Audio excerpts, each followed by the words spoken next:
Hey, fam. Y'all want to see the picture? See the picture? Steve Copeland from the Couch Conversation. Steve Copeland from the Couch Conversation. Steve Copeland from the Couch Conversation Show. Boom, boom, boom. Steve Copeland from the Couch Conversation. Steve Copeland from the Couch Conversation. Steve Copeland from the Couch Conversation Show. Boom, boom, boom. Steve Copeland from the Couch Conversation. Steve Copeland from the Couch Conversation. Steve Copeland from the Couch Conversation Show. Boom, boom, boom. What's up, TikTok, baby? What's up, TikTok, baby? What's up, Be More City? Steve Copeland from the Couch Conversation Show. It's Monday, Baltimore City. It's Monday, Chicago, Detroit, Atlanta, Philly, DC. It's Monday, Men's Mental Month. I mean, not Man Mental Month. I didn't mean a month. I meant Monday. Okay? I meant Monday. Men Mental Health Monday. Monday. Now, if any men want to come up, y'all know y'all welcome. If not, this show, I'm still going to talk. One thing, I ain't afraid of talking about me. Okay? You call yourself men. You call yourself tough. You call yourself strong. But you get on these conversations talking about whatever. How you feel about this and what you think about that. It ain't about how you feel about this and what you think about that. It's what you know. Okay? Men Mental Health Monday. Sometimes we go on people platforms, right? Because it stops us from focusing on self. That's why Monday through Friday, y'all hear me say, my 12-step spiritual journey. Y'all will hear me talk about my 12 steps spiritual journey, which it took me inside of myself to help me to get to know me, to help me to learn how to love me, to help me to appreciate me, no matter what outside sources say. You get me? People ain't gonna like you for whatever reason of their own. I don't question it. I don't. Because look, if I'm living in your head rent-free, I don't know, but you got me in your head. I'm stuck in your head. I'm stuck in your head. You get me? I'm stuck in your head.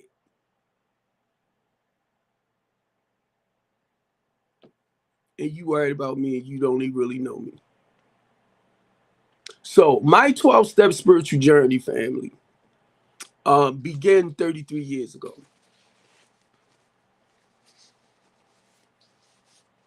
And you know what? I'm not lying. Even though my mother taught me morals, value, principles, the difference between right and wrong, my 12-step journey, my spiritual journey began 33 years ago. And I'm going to tell you what, the relationship that I had with the Holy Spirit, I don't want nothing to come in between that. Now, I'm just saying this, right, because it started out for me once I got clean. It started out in the church. I was going to Browns Memorial Church. I went there for 5 years in Baltimore City. So I became a very, very, very, very religious man. You get me? I became a very, very religious man. For 3 years, I ended up leaving the church. I was without a church for 3 years. So I'm going to say this to some degree, right? It was like I was lost in the wilderness for 3 years.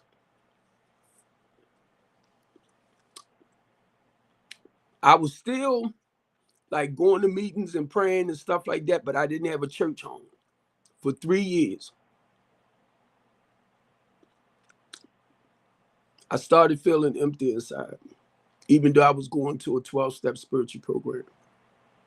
So to make that plain and simple with y'all, at Browns Memorial, Pastor Johnson preached the Bible. At the Church of the Redeemed, 4321 Old York Road, Bishop teaches the Bible. And when I walked into that church, me and my family, and it wasn't nothing but the Holy Spirit that guided us there. When I walked into the church, the Spirit hit me and said, "You are home." The same way the Spirit hit me and guided me to an NA meeting. Just trying to gather my thoughts, family. Guided me to an NA meeting. And when I went there, the Spirit hit me and said, "You are home." So I've been there a day at a time for 33 years in the NA program. When I went to the Church of the Redeemed, almost 25 years, April will be 25 years I've been there, my family and us, a day at a time. The Holy Spirit hit me again and said, "You are home." So I've been there for 25 years at the Church of the Redeemed. Bishop teach scripture. He doesn't preach it. So when I went in, I felt like I was at an NA meeting, but clean. It wasn't no cursing and all that type of stuff, right? And that's when the Spirit hit me and said, "You're home." And once the Holy Spirit hits you and tell you certain things like that, right, you got to believe it. You got to believe it. So I got involved in everything, became a deacon. Wait a minute, Deborah. I got involved in everything, became a deacon. And over the years in 2009, the Holy Spirit, but wait a minute. Before I got there, before I became a deacon, I was trying to find out where did God want me at, like in what ministry. So I drove the van. I became an usher. I was on the men's choir. I got into acting and theater and everything, and started acting. Playing a role in that. So a lot of the stuff, family, that I fantasized about as a child, singing, dancing, acting, stuff like that. Eventually, I'm doing it as an adult. I was one of the Roman soldiers that crucified Christ. Then I played Judas, who turned them in. And I'm gonna tell you, each role I played, man, that it made me feel like I was there, and I felt bad. Even though we was acting, I felt bad. But see, I'm learning in the process of where the Spirit want me to go. So that's why when y'all hear me say my 12-step spiritual journey, okay, it's important. That relationship with the higher power with me is very, very important, with the Creator. So through that journey, man, I'm getting to know Steve. I'm getting to in that process, some of the fantasies or stuff I fantasized as a child. I'm talking about like acting, stuff like that, right? I got on the drama ministry, So a lot of that, I'm stuttering because I started living where I got grown, which is okay. A lot of that we fantasized about. Even when I was younger, I was in the dance at the school. I was in what is it? The dancing class, right? I would run like a gazelle and jump like a gazelle. I better not try it now.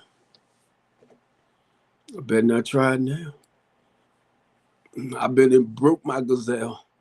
But anyway, man. What I'm saying to how it was led up to me to be the man spiritually that I am today, guys. You know, so it took work because you talking about somebody that came from the streets. You talking about somebody that wanted to be one of the biggest hustlers in Baltimore City by the time he turned 26. It didn't work. A monkey can't sell bananas. You get me? Then I ain't understand a lot of that, family, until I got clean. So I lived that life. Wanted to be one of the biggest hustlers. So I'm only sharing it with y'all, right? Because I heard this pastor say something the other day. Because he never struggled from what I got with that lifestyle, with the drugs and the alcohol, smugs for TikTok's sake, family, with all of that, addiction. So he was saying, don't claim it. But then I said to myself, he must don't know nothing about the Old Testament.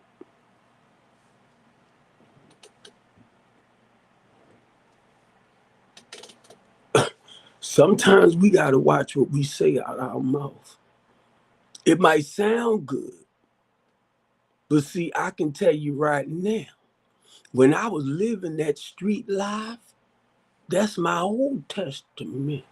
Didn't you read the Old Testament about how things occurred during that time and what they prophesied about what's to come? Sometimes you got to watch what you say, son. I know it sounds good, but see, they prophesize. So if you're reading the Old Testament and you telling like I am my Old Testament story and how God still had my back.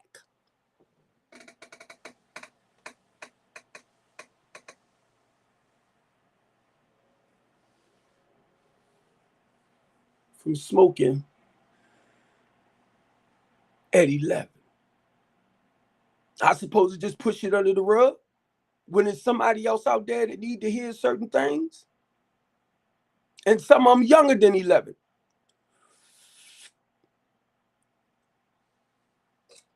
$13 old. Thunderbird.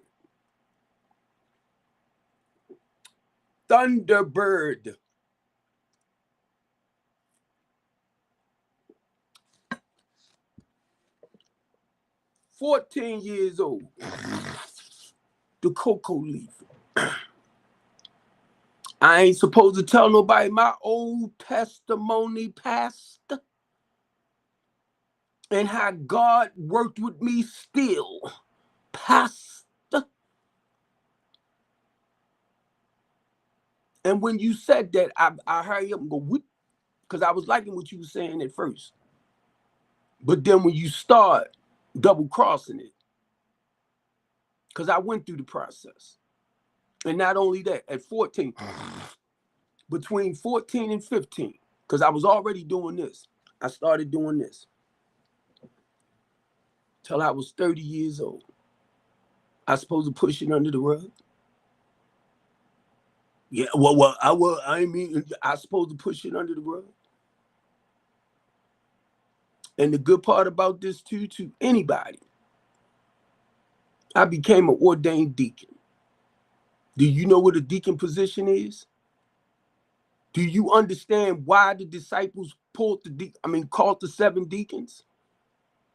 To go back into the community. So when I heard them say this, family, I'm like, oops. Don't you ever criticize how God worked with his people. For them to share a personal story, a personal experience on how I used to live a certain way. I don't live it no more today. So I'm sharing my Old Testament. And then I can share a new testimony. Now, and if you never experienced nothing to share an Old Testament, you're only going to preach other people's stories. Now, that's Deacon Steve. You're only going to preach something that you have not experienced, somebody else's story. So when I open up this big mouth right here, I'm sharing my Old Testament, Pastor. Stop playing with our people.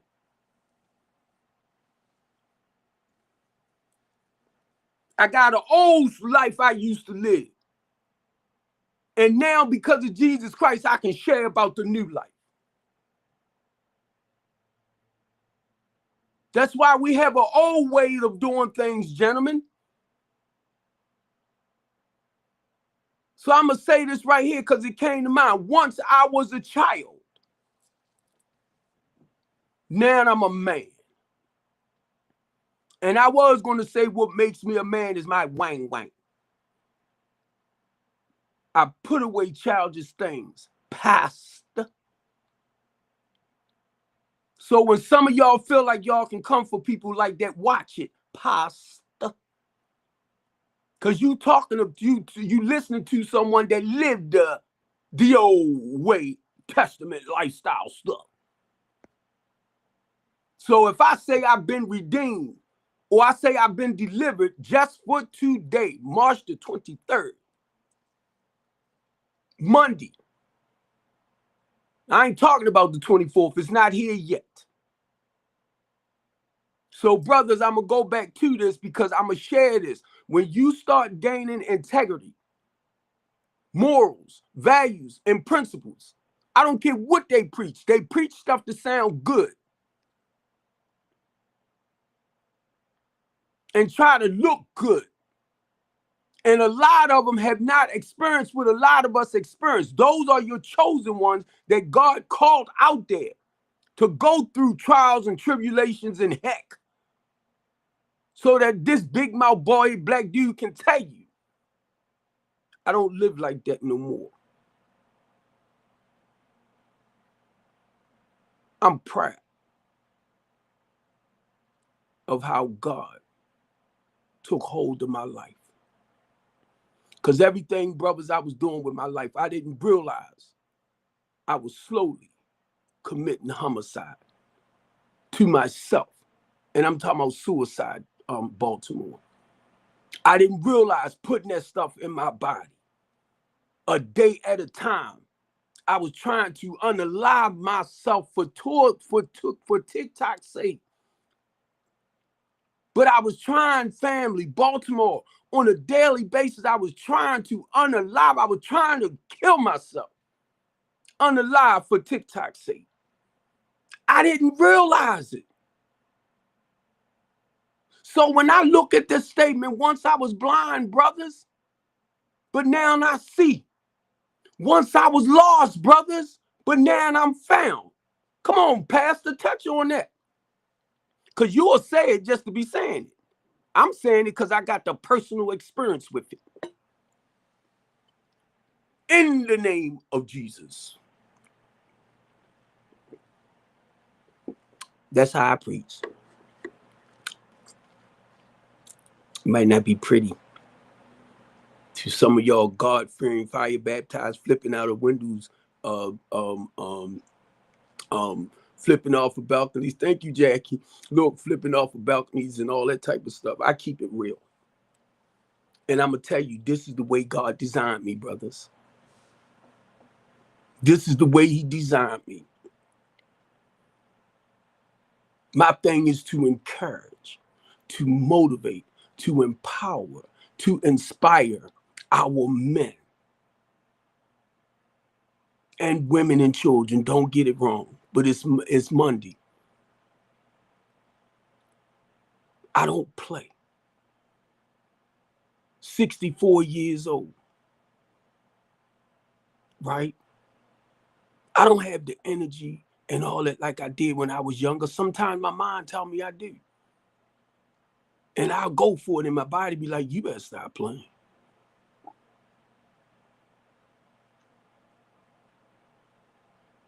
It's okay to slow down. Thanks, Jackie. I'm reading it, boo. So when I look at men mental health, right? It's about you, getting to know you. Oh my God, this gonna click my thing off. It's about you learning to appreciate you. I had to learn to love me. The same breath that breathed in Adam breathed life into me by using my mother and my father. I didn't understand all that at first. So the spirit lives in me. A lot of pastors or ministers, they will make you feel like you kind of worthless and hopeless and helpless. No, you are not. It's the power of the spirit. I was going to say the breath that's in you that powers you.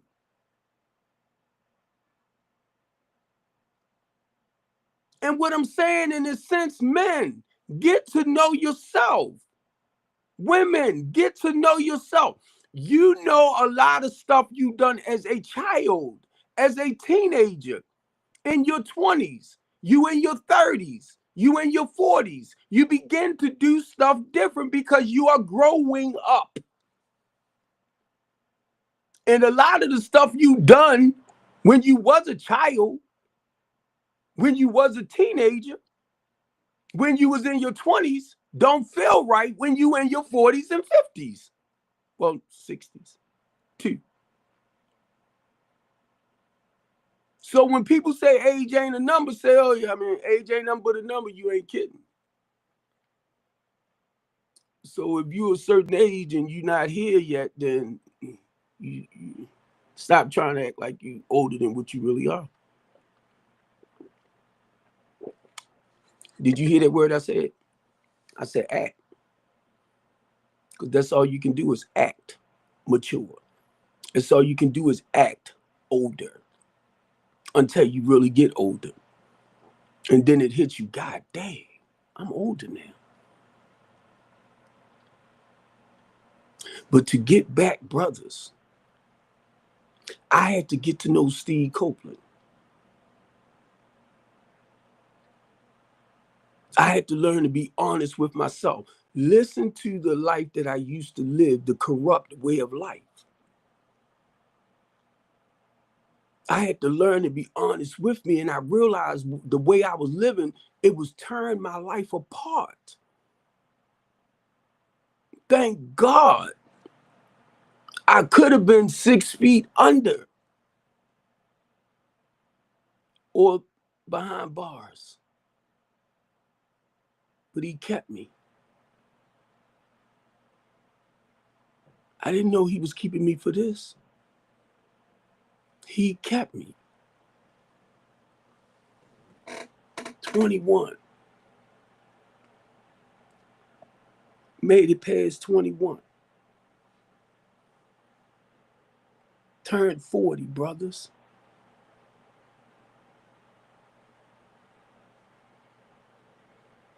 Oh, your cousin had older women to show him. Oh, that was beautiful.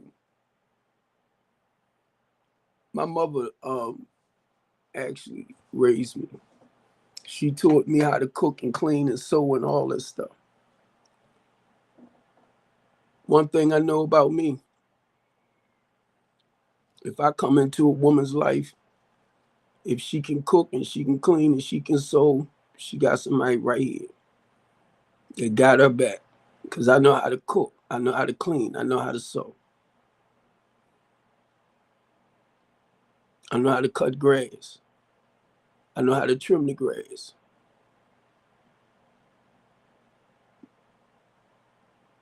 Amen, Jackie. So would I sit back and I ask women, Jackie, my first wife, she's still in the house that she went and got for us. I just didn't come in there with her. My second wife got her a house. I ended up leaving after 15 years. So basically what I'm trying to say, people, the material thing is not hard to get. But when you don't really know who you are in here, and I was giving out, and I was giving, and I was giving, and I was giving, and I was giving, that it became like an addiction for me.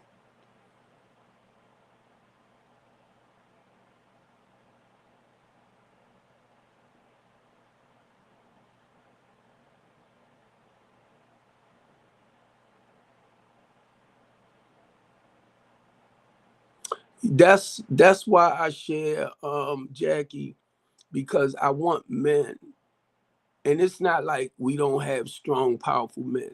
We do have strong, powerful men. And I'm talking about of themselves. I'm talking about the individual as a whole. For a lot of women or a lot of people that's lost into the material stuff.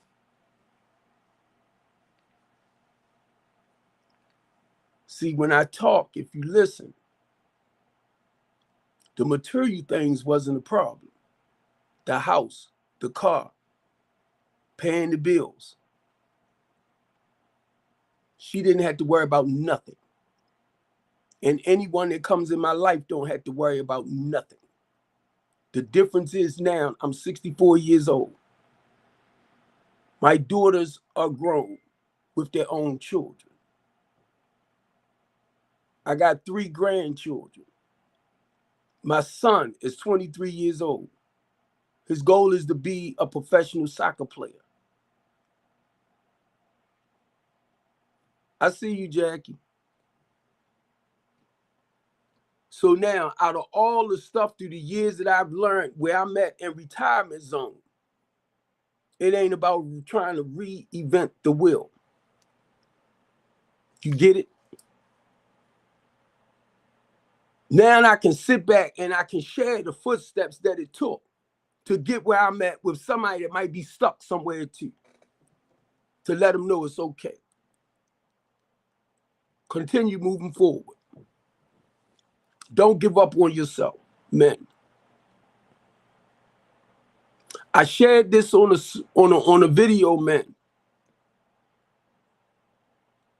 Your mental health is your wealth. Your mental stability is your power, your wealth. Your mental, emotional, physical as well. But I don't want to make nobody that might be in a wheelchair or might be a little disabled, I don't want to make them feel like you are powerless, because you are not. You got to work from the level of where you at. And it's not, I don't want to base it around the material, because I'm looking at this. I'm looking at your mental health. If you in a wheelchair, if you walking with a cane and stuff like that, or you in the bed, I was gonna say bed rest. You still, and these are things that you have to feed yourself. You have to feed yourself positive affirmation. And if people coming in your lives, brothers, and they're not enhancing you mentally and emotionally and spiritually, it's okay to say bye. If they cannot help you build your insides, your spirit man, bye.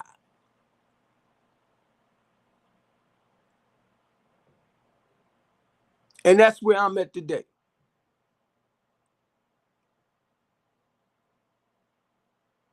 That's where I'm at today.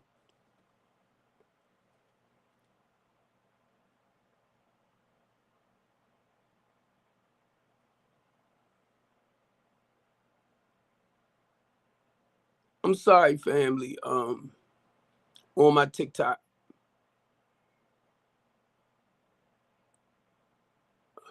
I feel embarrassed now, Jackie.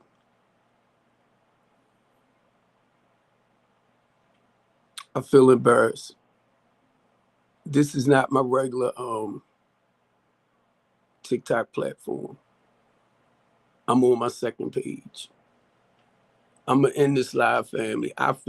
Jackie, thank you, Jackie. I'm going to my Stephen Copeland page, Jackie.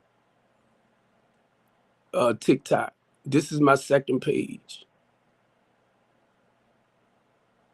Oh my God, I apologize, family. I'm over here running off at my mouth.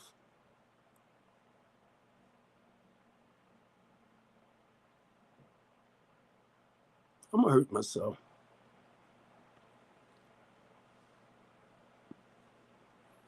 I'm on Big Unc.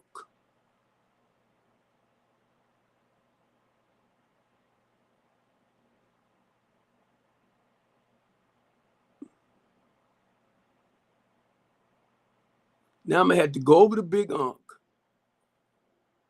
and break down my videos from there.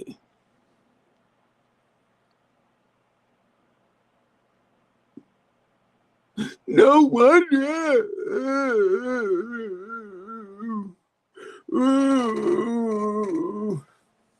Oh Lord.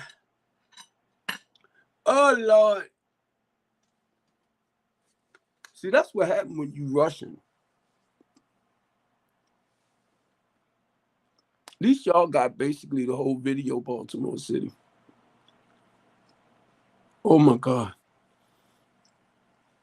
Oh, y'all over here too? Thank you.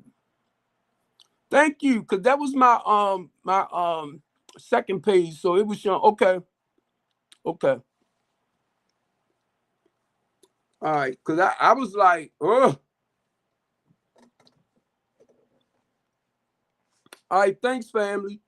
Cause I happened to look up top and I seen Big Unc. And I'm like, wait a minute. That's my second page that I was live streaming from. This is normally my regular live stream one right here. But I think it's all still there. So I am going to send it, make little clips of it later. But to get back to my brothers, like I was saying, the journey is spiritual. You get me? And I had to get to know Steve Copeland. And I thank God, because what that took me, gentlemen, that took me back, I'm sorry, to deal with some of the life traumas that I went through as a child coming up. And God always does this. Do not let nobody, I don't care who you talk to, you cannot erase your past. Do not. Because that past is you. It's part of your memories. They hold good memories and they hold traumatics, drama. But the thing in your life, family, you got to learn to accept all of it for who you are today. Now, how you use. All right, Jackie, you in Baltimore as well, huh? Oh, thanks, Queen. But look, the point of your past is not to allow it to break you down in the here and now. You can use your past to become a better person, gentlemen and queens, in the here and now. So look, I don't know whichever way to go. Jackie, I be like, I pray, God, what do you want me to talk about today? Now, Monday, I still call it my 12-step spiritual journey, but it's about the men. Women too. Don't get it wrong. It's just a message I try to throw out for the men. But now, I be praying, God, what do you want me to say? Every time I come on. It's like, decrease me and increase you. Decrease me, Lord, and increase you. So I'm like, what do you want me? Matter of fact, it started last night when I finished my Teen Talk show. Once my head got a little clear, it's like, okay, God, what you want me to talk about tomorrow? You know, is men's mental health Monday. So I'm talking to the Lord on my way to sleep, right? What you want me to talk about? It's mental health. Men mental health awareness. It's not to focus a lot on the trauma, okay? It's not to focus a lot on the stuff that we might be dealing with. Okay, no problem. I got a Teen Talk show. Please do. Please do, Jackie. I'm trying to get a studio spot.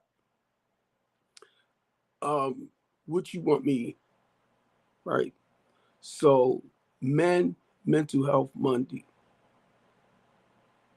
And to be honest with you, men, to be honest, I can't tell you about nobody else but me. And that's what God tells me. What he does, a lot of the stuff that I've been through, he wants me to share that to those who are going through as well, to help them to understand you can overcome. And we shall overcome popped in my head when I said that. To help you to understand no matter what your struggles is, no matter what you're going through, you can overcome.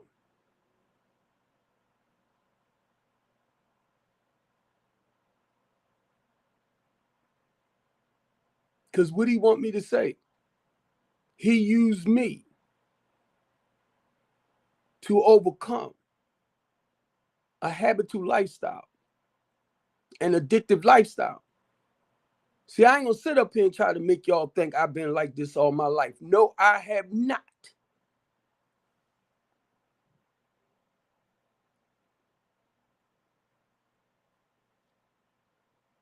I done walked on water. At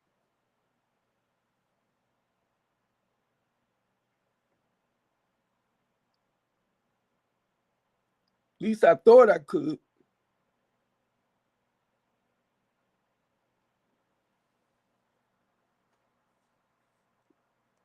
I went through all of that. Do you believe in Jesus Christ? Do you accept him as your Lord and your Savior? Huh? Huh? I went through all that.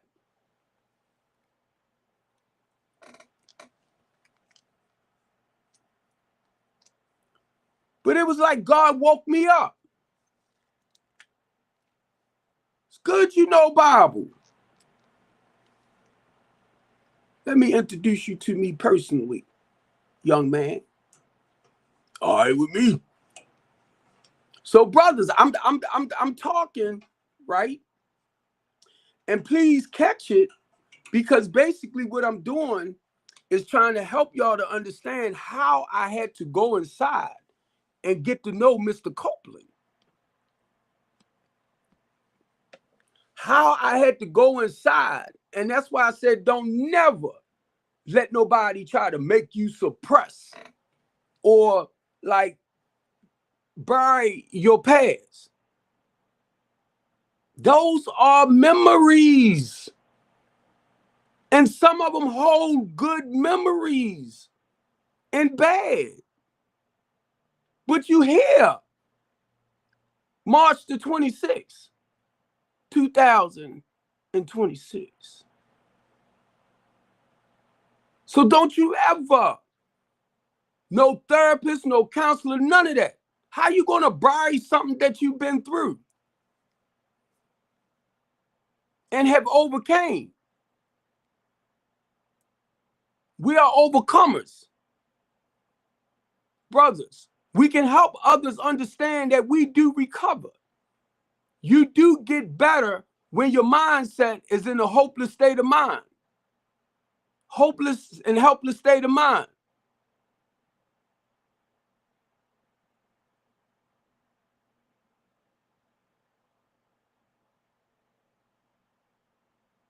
Tashawn, I'm gonna hurt you. You call me big head again. You know how I've been, big head to Sean.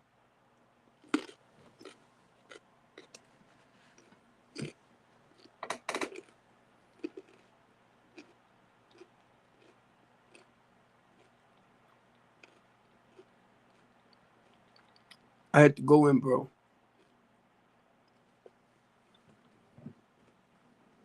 And I will never stop saying that. If I want to talk with a therapist, I can. If I want to talk with a counselor, I can. But having the working knowledge of the 12 steps, a lot of times I go inside of myself. I can go inside of Steve. That's why, brothers, when I say y'all hear me talk about my 12-step spiritual journey, it's a 10th step where we do a daily inventory. Keep taking an inventory. It's a personal inventory. It's right here, where I go inside of myself and I got to be honest with me, not nobody else. Okay? And any harm that I cause to myself or anybody else, I have to practice some forgiveness. Any harm I cause to myself and anybody else, I have to practice some forgiveness and some acceptance, because it was harm that I caused. It could have been something said, something done. I might have made a promise to somebody to do something, which I try not to do that one. That's not me.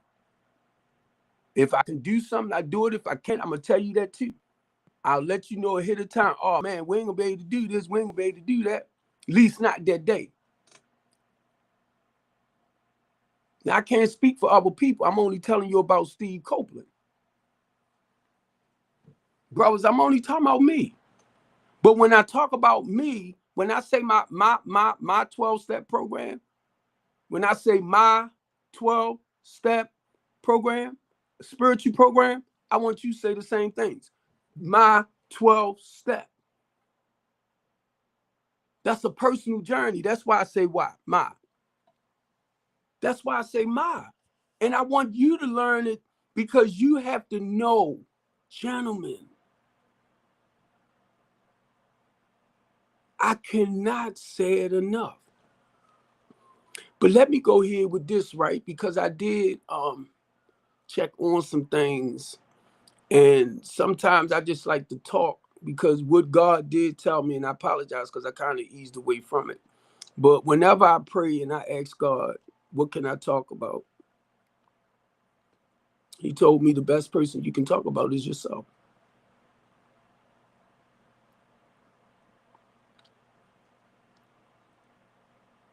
And for anybody that knows me, I go deep.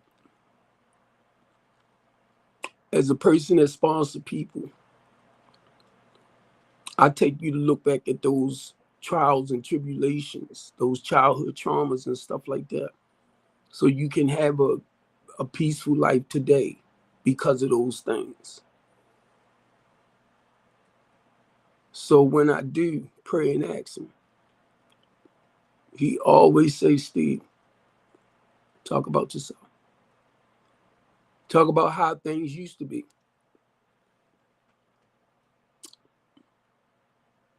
Basically, what you're doing, you're giving people a sense of hope. Mainly the ones stuck where you used to be.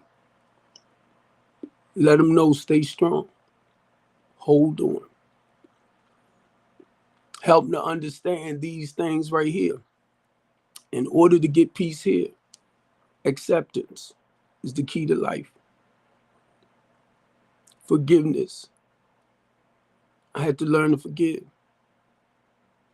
Now I'm talking about stuff that happened way back then to the individual you. We can't change it. It's done. It's over with. The thing is, you don't want it to drag you down in the here and now. So the only thing you can do, my son, you can talk about Bible. You can pull out scripture. But why don't you tell them about your personal journey and how I was with you during that time as well? OD several times. He didn't let me go. Kept me. Pew-pewed in my face. He didn't let it destroy me. Protect me. Stabbed in my stomach. Pulled the knife out. Jumped in my car. Tried to run the guy over. Bragged about it like I was the man. He kept me. It didn't hit no vital organs to take me away. How many people you know gonna come on here on the platform and feel free to talk about self? Ain't gotta hide behind scripture. If I'm hurting, I can tell you I'm hurting, brothers. If I tell you I feel like crying, I feel like crying. I was thinking about my mother yesterday, listening to gospel. She left me when I was 26. So now, see, some people would say, yeah, but I ain't worried about that. They gone, blah, blah, blah. Oh, no, yeah, she gone. And I miss her. I wouldn't even tell you nothing like that. Almost started crying. Eventually, I did start crying because I was listening to gospel. And I was looking at where God brought me from.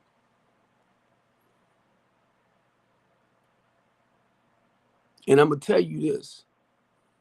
If I don't stick to some of those memories, family, even though I can say I've been delivered or I've been redeemed, I just don't do it no more. If I didn't hold on to some of that stuff, not to weigh me down or beat me down, I probably will continue repeating the same stuff. Because I'll justify it to say it's okay to go get some rum. I will justify it and say it's okay to get some Thunderbird, some Richards. I used to call Root Ripple. I ain't had no problem with E&J, VSQ, all of that. I was a cold alcoholic, pastor.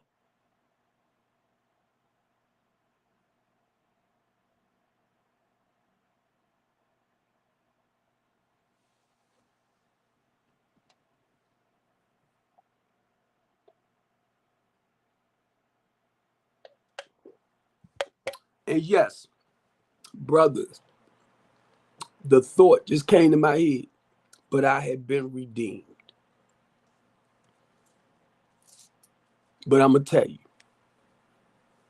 he took the desire from me, but it was a journey for me to get there on a personal note. Pastors, for you that don't really understand, that's why we got to watch certain things that we say. I'm only giving back a journey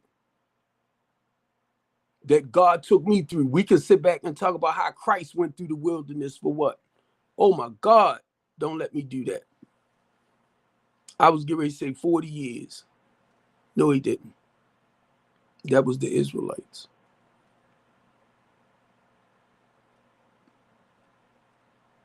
But Christ went through temptation. The devil tried to tempt him. I ain't even like saying the devil just now. Hey, Steve, love you, son.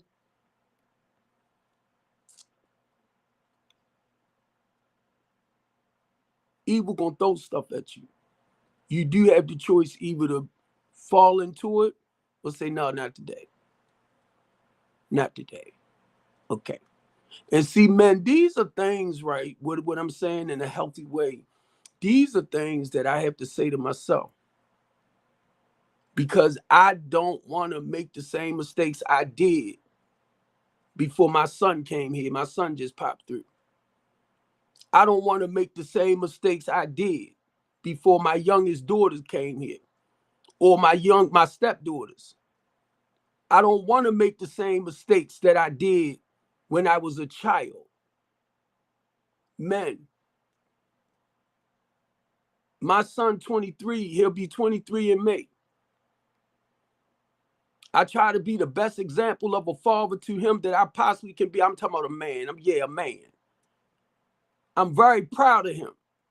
Very, very responsible young man.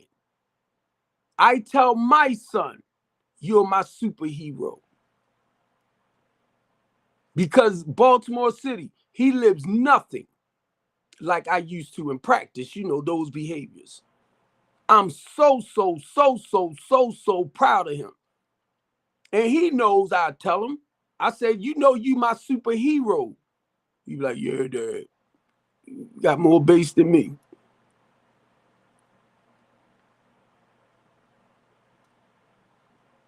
I'm proud of him. His goal is to be a professional soccer player. I'm proud, Jackie, of the road he's taking. So I got to meet some incredible people throughout the years of him playing soccer. We traveled all over. Even took him, when he was 15 years old, Baltimore City, to Amsterdam to represent Baltimore City in the United States. Next generation Adidas. Y'all know how that felt to walk my son through the airports of New York. I'm talking about a person that came from the hood. Men. See, these are things, brothers, that I have to hold on to. Thanks, Jackie, from where I come from. Came out of school in the 10th grade, 9th grade education. Started my own LLC. Opened up the LaTanya D. Copeland House of Hope. Don't you ever tell me somebody can't be successful. See, that's why I try not to be around people that talk down on stuff. It's still taking work, you get me? Because of the housing portion of everything. It takes work. People don't like to hear you talk about positive stuff like, there you go, he bragging, he boasted. Yes, the hell I am. Forgive me, Lord. Who y'all think gave me the strength, the power to do what I do today? It came from the Holy Spirit. Come on, you talking about somebody that used to live another way, now their life turned around and you want to knock that? Not him.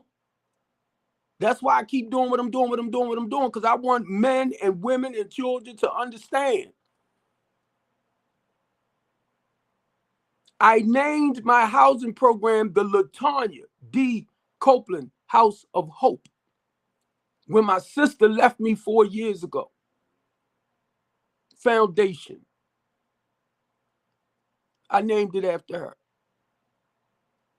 Where I help homeless women and children, individuals and families. Y'all know what I do in Baltimore City with a lot of other organizations, because you can't do it by yourself. So, men, I'm just sharing this to help you understand. Believe in yourself. Stand strong, stand firm, stay positive. It takes work on a daily basis. I already know that.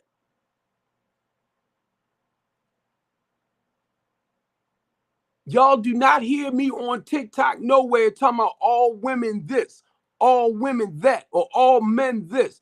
I don't do that.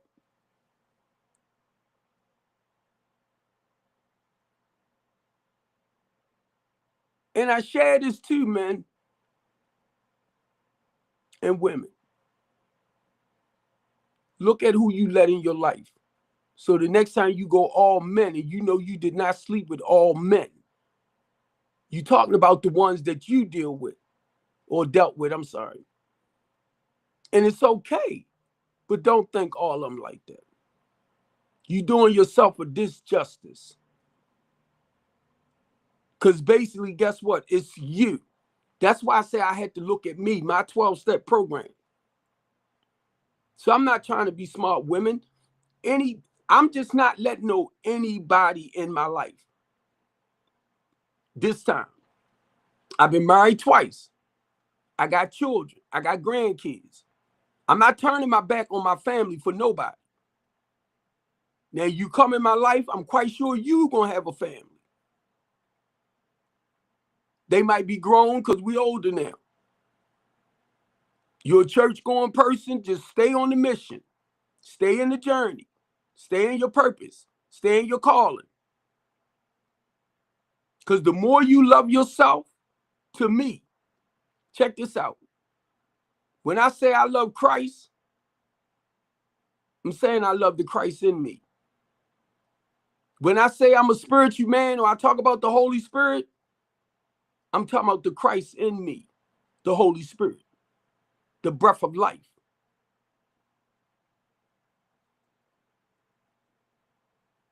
I'm talking about in me.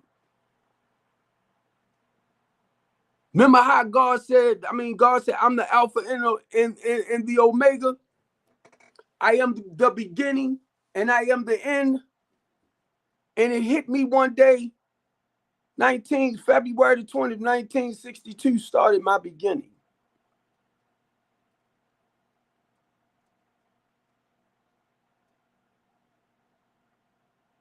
To life. And then what's in the middle, because one day it's going to come to an end. I was like, oh my God. In the beginning, or I am the Alpha and the Omega. We all have a beginning to us. Enjoy it.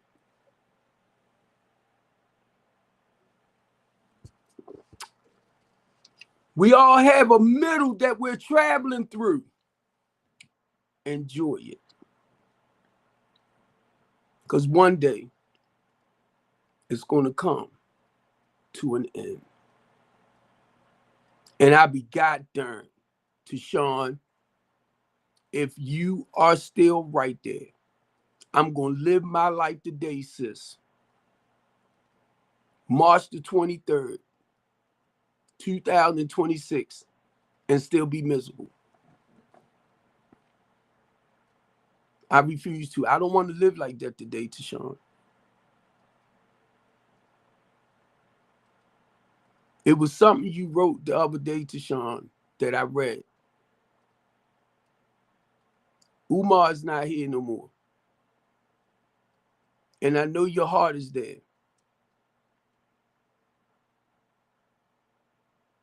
Stop just for 2 days, sis, making your life miserable.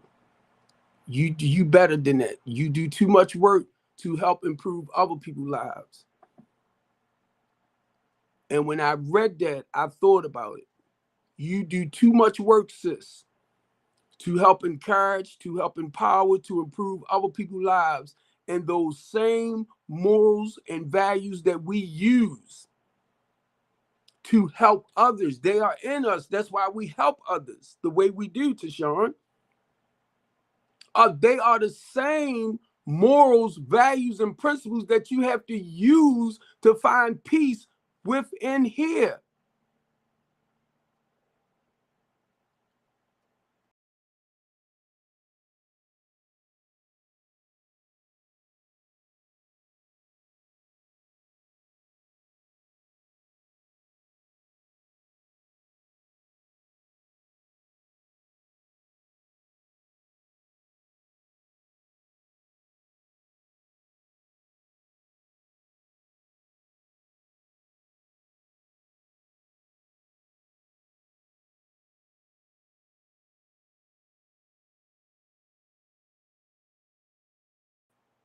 I said, is she really gone?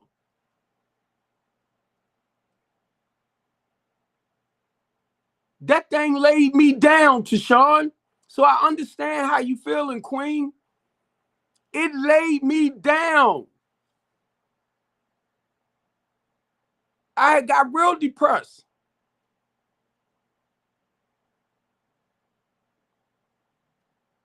But I had to come up out of it.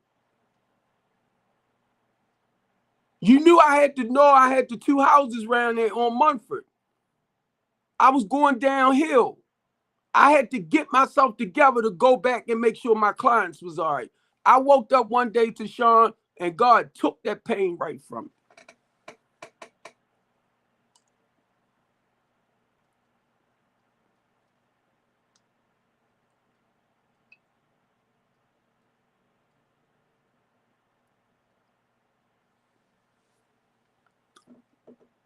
it was not me. I woke up one day and God had took that pain. And I'm going to tell you right now what I try to do. And to Sean, I hope you still right there. I miss my sister. I never expected to lose her. I really didn't. When it kicked in, somebody told me, don't be mad with God. I prayed that his will be done for her life. And his will was to take her. And sometimes when we do stuff like that, we get mad when they go. But I wanted her to stop suffering because she was struggling. And her organs were starting to fail on her. He took her.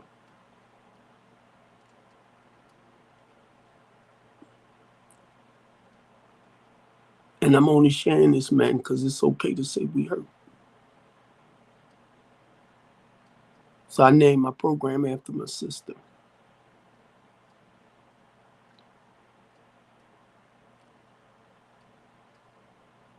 And I'm going to tell you, sometimes, and I thank God because during the holidays, it didn't hit me as strong as it normally, well, you know, the first year or two. But she's in a better place. And I'm going to tell you, that's all I try to focus on, family. When I seen her in that hospice bed, and she had a mouth open, like she was laying there asleep like she normally do. That's all I hold on to. She sleep. She sleep. You see the work we got to do sometimes, man, to work ourselves, even though positivity or negativity try to come in, and we had to grab something positive to hold on to. And then I named all 5 of my sister's children, right? That's how close we was. And I raised 3 of them. My aunt had raised the other 2, but I raised 3 of them and did foster care with them and everything. I'm proud of the life they lived, gentlemen. They not caught up like my brothers and I was with the smugs, the drugs, and all that stuff, with the lifestyle. And it hit me one day, Jackie, Big Sam, the generational curses broke.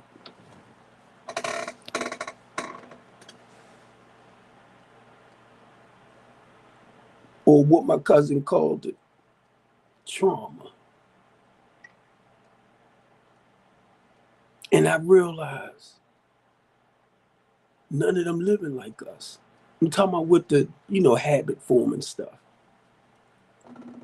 They live a very well productive life. Being a community activist, brothers, being a community organizer, being with Communities United, when we had meetings in like the low income projects and stuff like that, my director would tell me, Steve, tell them about your children. I would look at her like, no, because I ain't want them to think, we was better than them.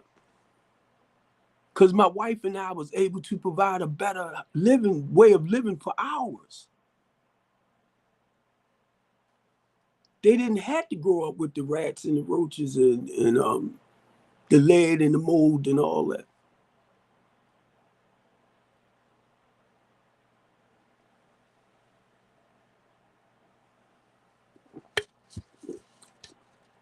So y'all talk about y'all want a good man. I'm going to just say this, sisters. Learn to love yourself. Learn to appreciate yourself.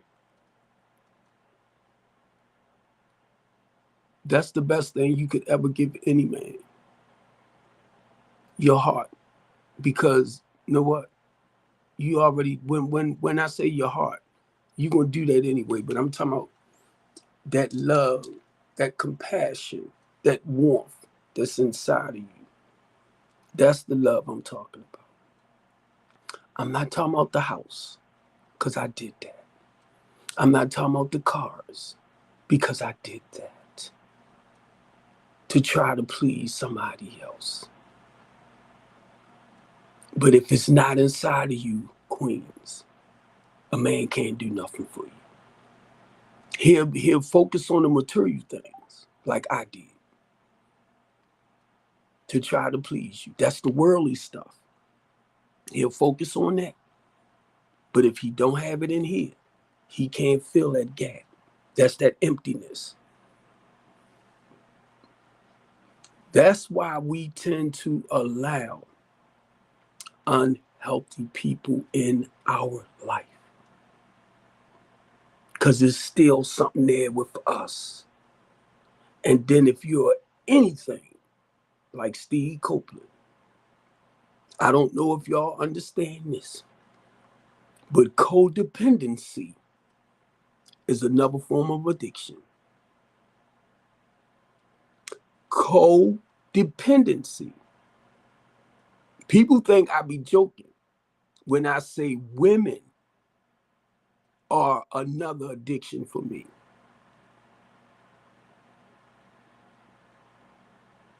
It's taking care of them, wanting to fix you, make sure everything is right. What did I say? I started the LaTanya D. Copeland House of Hope program. I help men and women. I help men, men, but mainly women and children. If you listen to me, I be telling on myself. I'm the type of man that believes in taking care of women and children. I want the best for you. That's all. I got 4 daughters grown. You think I don't want the best for them?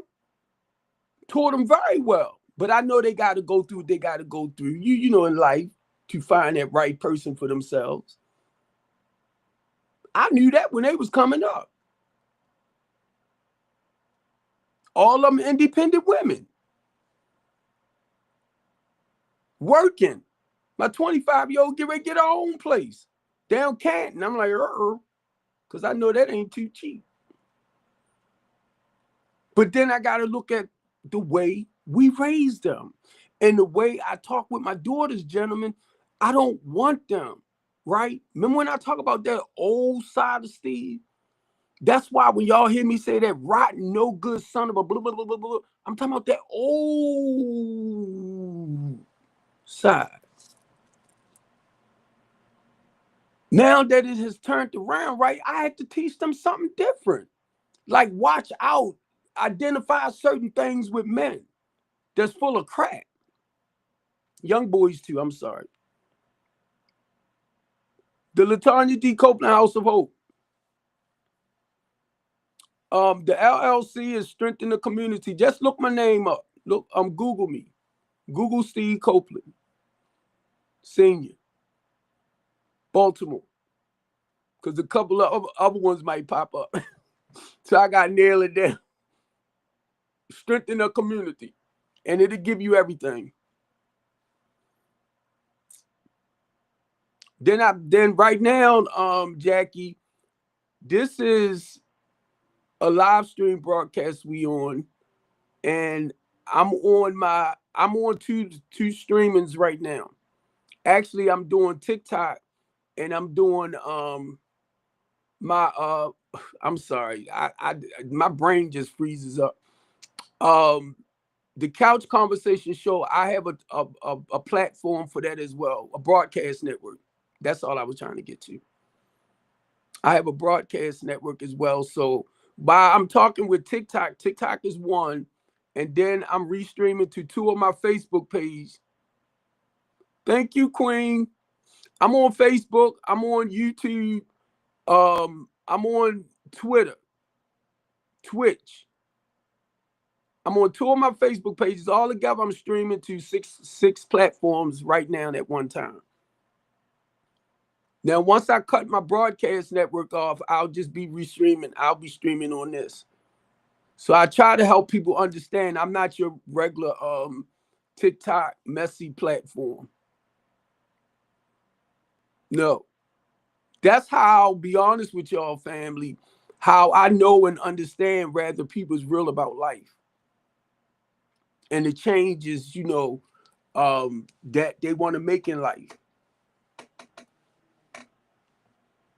See, we can come on here and we can complain and fuss about any and everything. But look, because I know I'm starting to drag on now, right? Family, and I really don't want to get nobody lost. Okay. Then I know whatever I say out my mouth at that time needs to be said. Like it goes in segments, you get me? I might talk about something right here, and whoever that's in here during that time need to hear that. Then we might move over a little bit to something else. Then to something else, you get me? And as people come in, they hear something that kind of piques their interest. That's why I keep repeating the same things like this is Mondays. This is Men Mental Health Day. But now, even though I'm talking about the men, the women are very welcome too. You're very, very welcome, right? Because I want you to get a better understanding so you won't try to keep fixing your man. You cannot fix him. We cannot fix y'all. That's why you hear me say my 12-step spiritual journey. I have to go inside of Steve Copeland and deal with whatever issues that's going through in here. My program, what I do, I house, it's like a transitional housing program. It's a temporary housing program to permanent, right? What we do, we bring you in the program. Like most of the people I work with, Jackie, are homeless. Basically, our homeless people. So I work with our homeless population. It's just to help them regain a life worth living. So when they sign up for the program, well, if I bring them in, they have to sign up for the mental health program first. And I would mention their names unless he tells me it's okay to say it on the platforms. I will, because the goal is I send them clients, but other people might be in certain areas where they don't know where to go at or how to find somebody that's truly helping people. That's all I'm trying to get to. Because I try not to mess with just anybody. When it comes to dealing with our homeless population, the goal is to help them. You meeting them where they at financially, mentally, emotionally, and spiritually. And you're helping them to get rid of that old bull crap that they've been running on that caused their life to fall apart. And if you look at it, it starts here with your thinking. So a lot of times, some people just fall on hard times. Thanks, Jackie, because now you got me going over here. Thank you. Some people just fall on hard times, family. And I understand that. They might lose a job, because y'all see what's happening now. But they might have lost a job, and for whatever reason, because I don't question a lot of that. For whatever reason, they might have lost a job. They might have just got to the point where they gambled too much. Just they lost self-control. You get me? That's all I'm trying to get to, family. They had lost self-control of taking care of their responsibilities. So whatever caused them at the time when they come to fall short, that's not a problem. Because I know anytime you come, it's about working with you here and letting you know that you are the one, Jackie, the individuals that comes, right? They are the ones that have to do the work to change this and to live a better way of life. Now, the reason why I love this, right? Now, mind y'all, I got a 9th grade education. I went into truck driving at 21, Jackie. That's why I know that these apprenticeship programs, these workforce development programs, if you're not one of those that want to go to college and get a degree in that sense, right? You can get into these programs. Now, a lot of them, Jackie, don't know where they at in Baltimore City. But guess what, Jackie? Since you from Baltimore, you're a troublemaker, Jackie. Since you from Baltimore, I got a list of, and I got some more I'm gonna put on here too, Jackie, of about 50 like nonprofits and businesses in Baltimore City that helps like our homeless and less fortunate people, help people put their lives back in order. Try to make it simple, Jackie, because I can talk. Now, and I normally pull this out too, Jackie, when I'm doing like my teen talk show, right? I'll talk about like Van Brooks, Damon Cooper, Joe Gamble, Mayo, Alfonso, Umar. A lot of these people that I mentioned, like We Ours Us, Squeaky, Kim Trueheart, a lot of the people that I mentioned in Baltimore City that works with our youth. Stay in contact with me. Stay in contact. Stay in contact. Faith down the formula. Formation. Wait a minute. Formulation.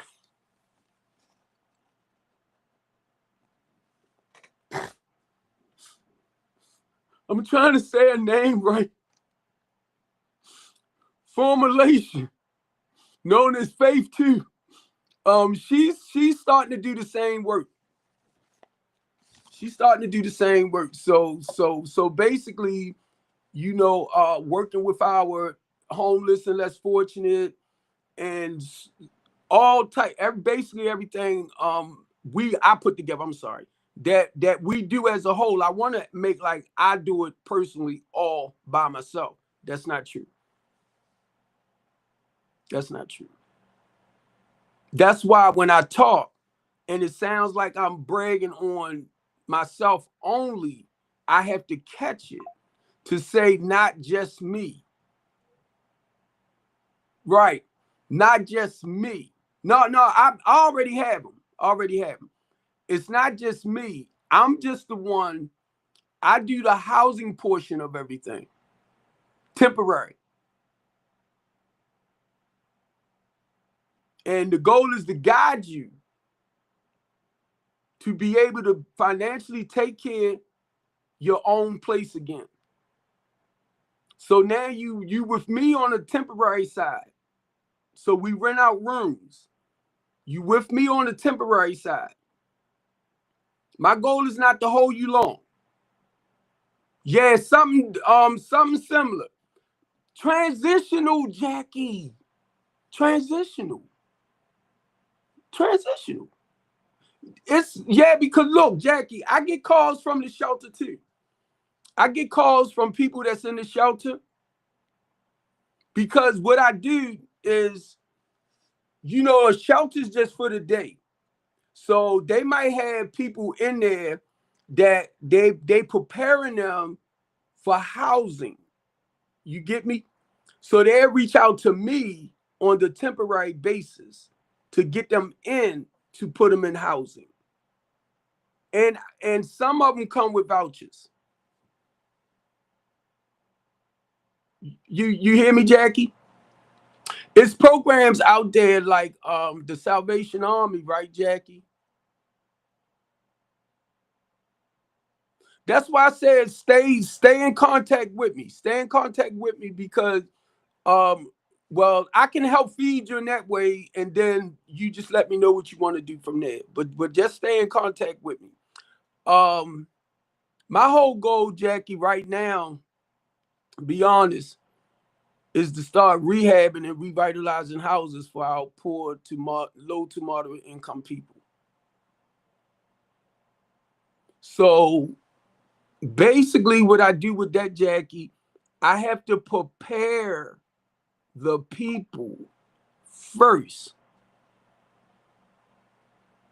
This is why a lot of landlords don't have a problem with working with me Because the goal is I'm preparing them, Jackie, before they get into the permanent place, how to maintain and take care of their place too, that person's place, their property and stuff.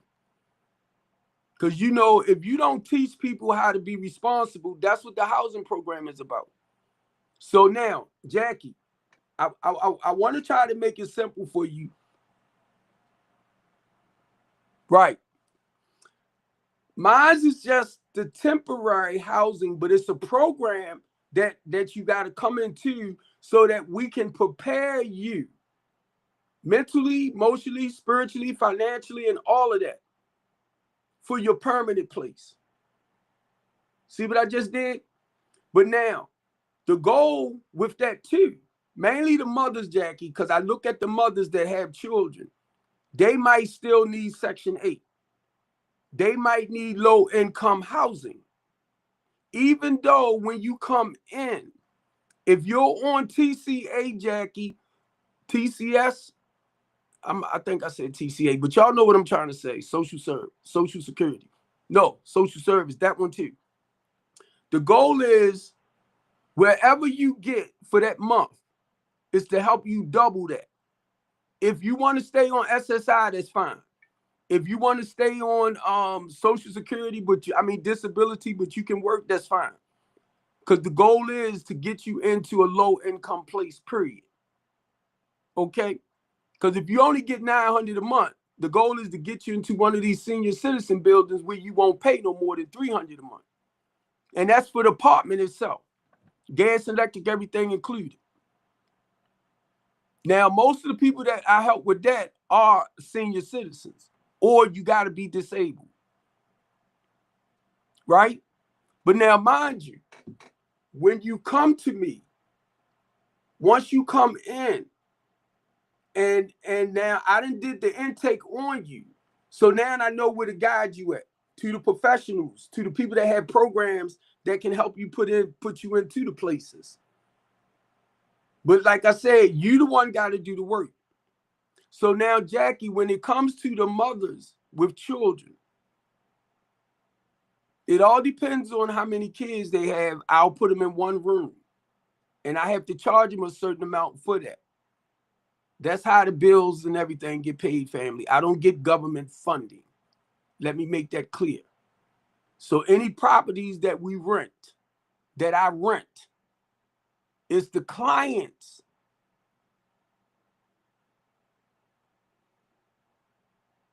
Wait a minute. I may be a person to get yeah, I'm trying to explain it to you. I hope I'm not confusing you. But it's basically, Jackie, I'm trying to keep it kind of simple because I already know what I'm doing, right? But it's basically just helping people regain a life worth living. Now, I'm going to meet you financially at the level of where you at, Jackie. Say like you making $15 an hour, Jackie. McDonald's, Burger King, and Wendy's. But you say you want to go to nursing school. You want to go to cosmetology school. You want to go to electrician school, plumbing. The goal is to get you in that field. Now you got it, Jackie. It's to meet you. Well, I sound like it's sneaky. It ain't sneaky, Jackie. I got to get out of here. Out of this. It's to meet you right where you at financially. The goal is to help you not rely on state and government funding. Okay. That's the goal. And guess what, Jackie? That's why I got with the politicians. The Republican Party is a bunch of phony, fake turkeys. Yeah, Christopher, I'm talking about you. I love you, though. But look, because their goal, be honest, if y'all don't really understand their mission statement, is to help our low to moderate income people, basically your poor people, to become more independent. There you go, Jackie. To help people get ahead. That's what I love about the Republicans. I ain't talking about no Trump now. I ain't talking about Trump. That's a whole different ball game. But the ones that I know, we talked about it, right? And their goals, Jackie, was to come in and help the low to moderate income people. At least that's what they said. Now I'm gonna tell y'all know how I feel about politics with the Democrats and the Republicans. They are just lawmakers. We are the solution. The reason why I got with the Republican Party because of the statement that they made. So I said, come on, ask Chris. I said, come on then, because I'm already in the community, Jackie, helping to feed and clothe and house our people, getting them young man jobs and stuff. They already knew because they came out to meet me, family. They came out, Jackie, to meet me at Pennsylvania and Clifton, to meet the bald head guy with the white truck that gives back to the community. So you know all of them wasn't, well, I'm a little light skinned, right? But you know they all were. They was mostly white conservatives. And they came out to meet this guy that actually do work in the community. They wanted to meet me. So we walked them through the community, Christopher did, and we did a tour through like around there near Pennsylvania and Clifton, North Avenue. That's my heart. So I went to several of their little functions, and they was telling me how their goal is to help, which I understand, us to become more independent. Not just us. I'm talking about the American people as a whole. Let me put it like that. Now, from what I gathered, I don't like the way what's your name doing what he doing. I don't like that. And I'm talking about the president himself. That's some selfish bullcrap. I'm not talking about that. But with the Republican Party, they want to teach people, excuse me, family, how not to have to rely on state and government funding as much as they do, where they could be more independent. The goal with the American people, too, for us to produce our own products, where we won't have to, go overseas as much for stuff. And this is what Trump's supposed to be doing.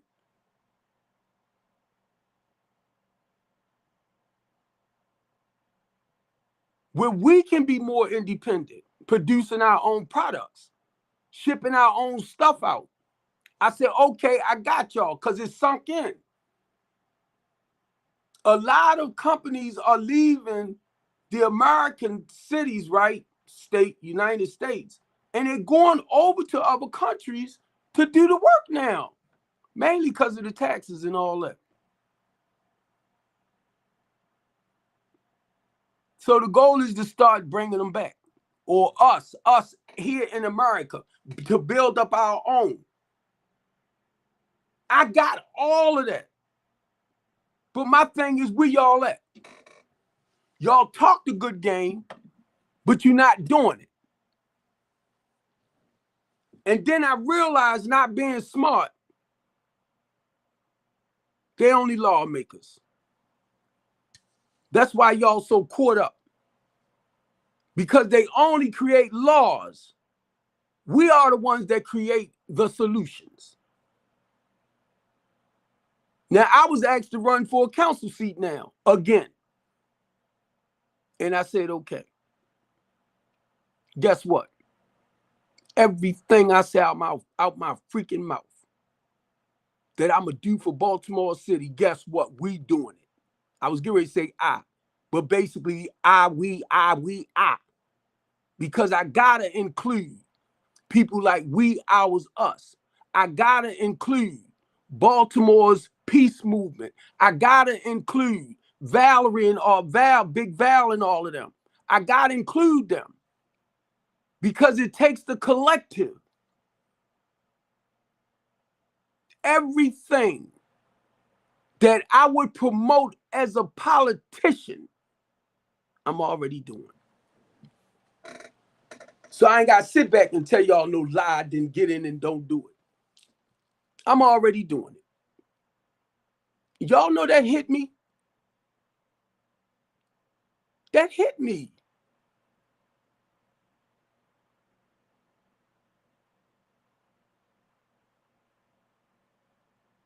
That hit me.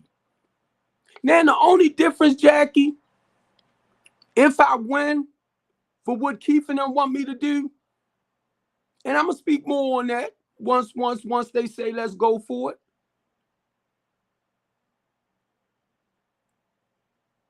My actions is already doing it. What our politicians talk about. Y'all know I spoke out against the school system for them not properly educating our children. Help get the $15 minimum wage passed. Spoke against housing.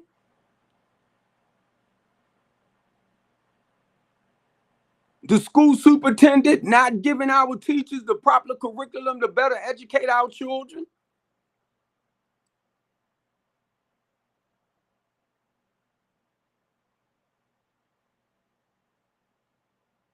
When Keith asked me that, he said, would you run?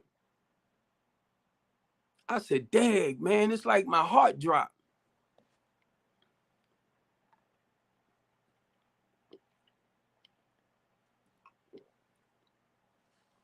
Thanks, Queen.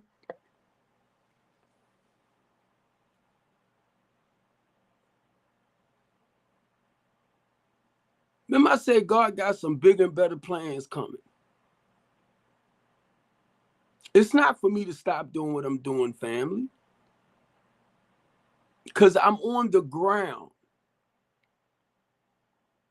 That's what I begin to understand the difference itself about politicians, because they are lawmakers. And we are actually the solutions to the laws that they create.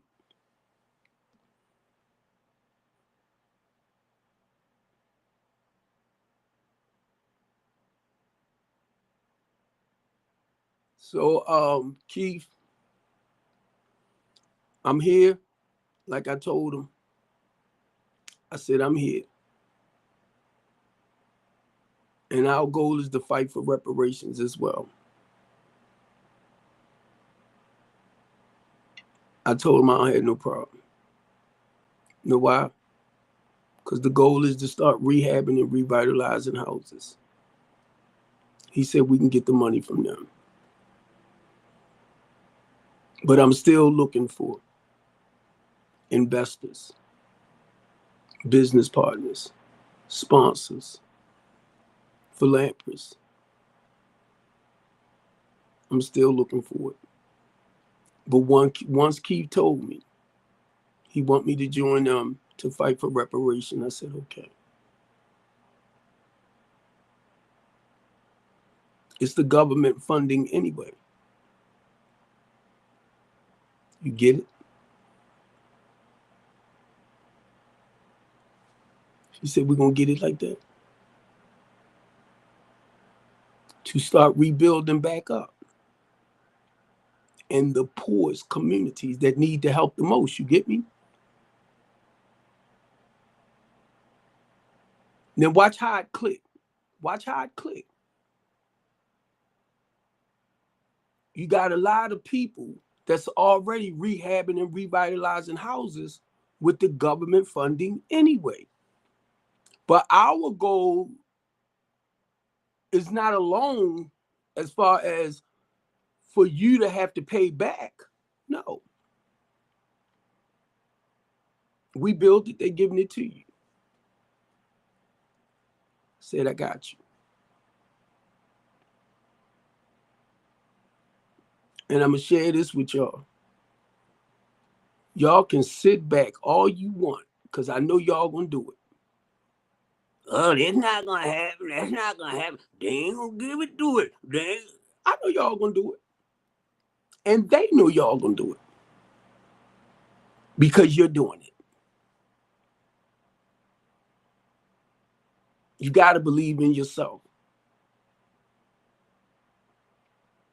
You got to believe. Now, we talking about coming together as a whole.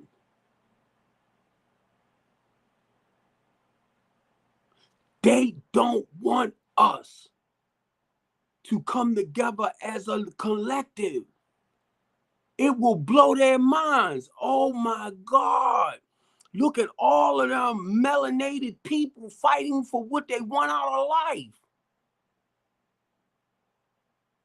They not afraid anymore. Oh my God. Stand up. Stand bold. Stand straight. Stand strong.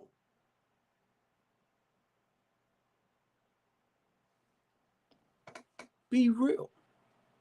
Be yourself.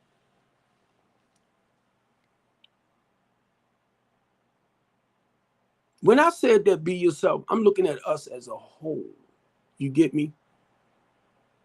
Because you don't have to feel like you by yourself. That's why I said I'm looking at us as a whole. Men, I love y'all. I want the best for all of us.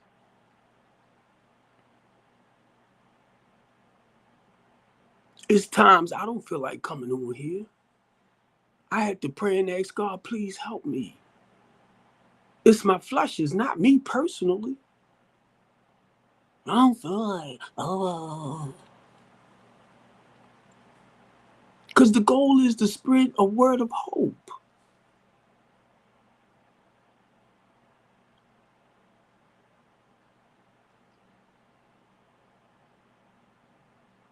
And I know mainly, I'm just saying,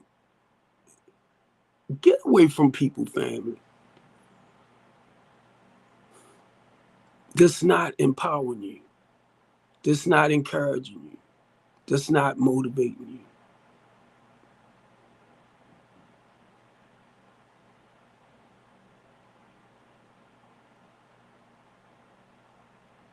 That was 9/11, right? I don't know. 9/11. Oh, it was the month. Okay.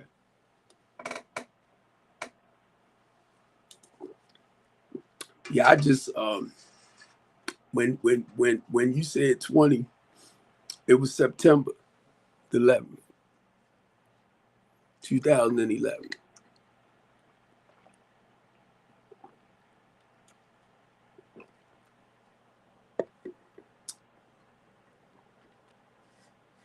You know what?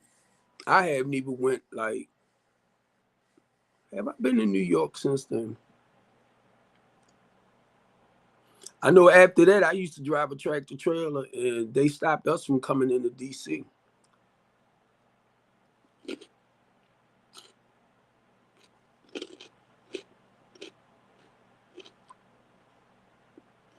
Oh my God.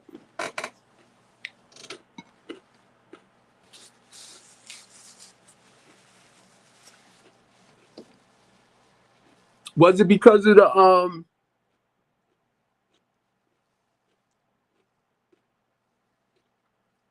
I know you said their health is deteriorating, right? Deteriorating, rating, deteriorating. I'm sorry. Is it because of like what they breathed in from it, or was they actually in it when it fell? Because I'm thinking about the air, what they was breathing in, the smoke, the fuel, all that affect their health, affected their health.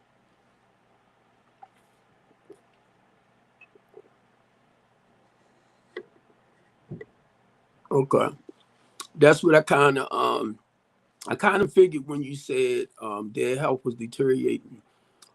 I was looking at them; they had to breathe that stuff in. Whew.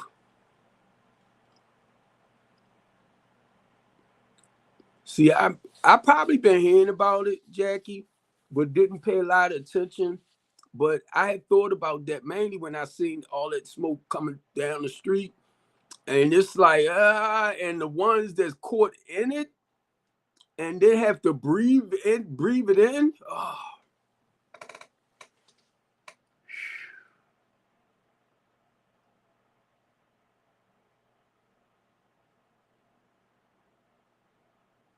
Yeah, once that happened, Jackie, 9/11, I was driving, my area was the DC area. And I used to deliver a lot down towards the White House, right? And the Pentagon. So I would deliver products to their warehouses to go into the buildings. So it got to the point in the tractor trailers, they didn't let the big trucks come in like that because it could have been full of, you know, boom booms and all of that. So they start using more box trucks now, regular box trucks, rather than the 53 footers. Because I was going down towards the White House one day, right back after everything had happened. And you know, by this time they got the National Guards out.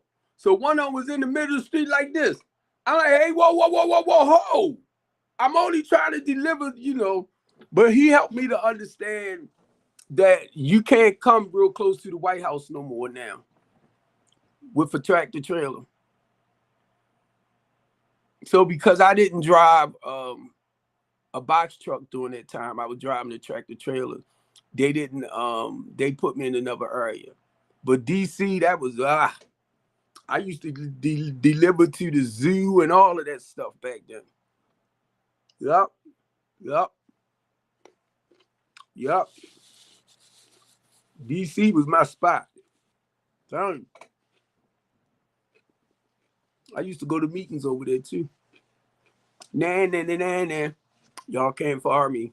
That was years ago. I'm gone now. I would park that tractor trailer on the block and walk right to a meeting.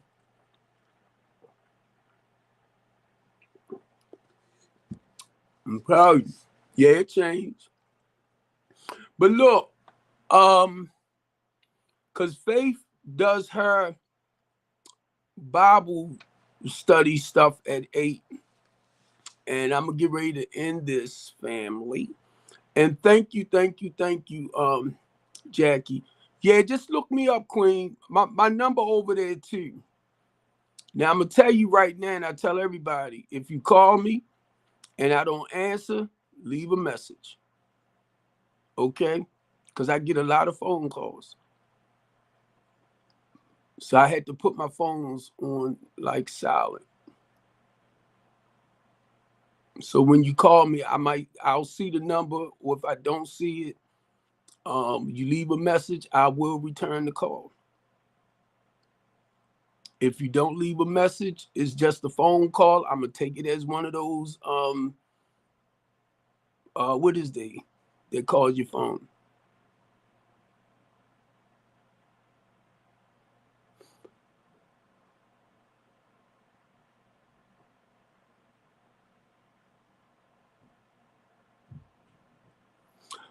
Uh I feel better now.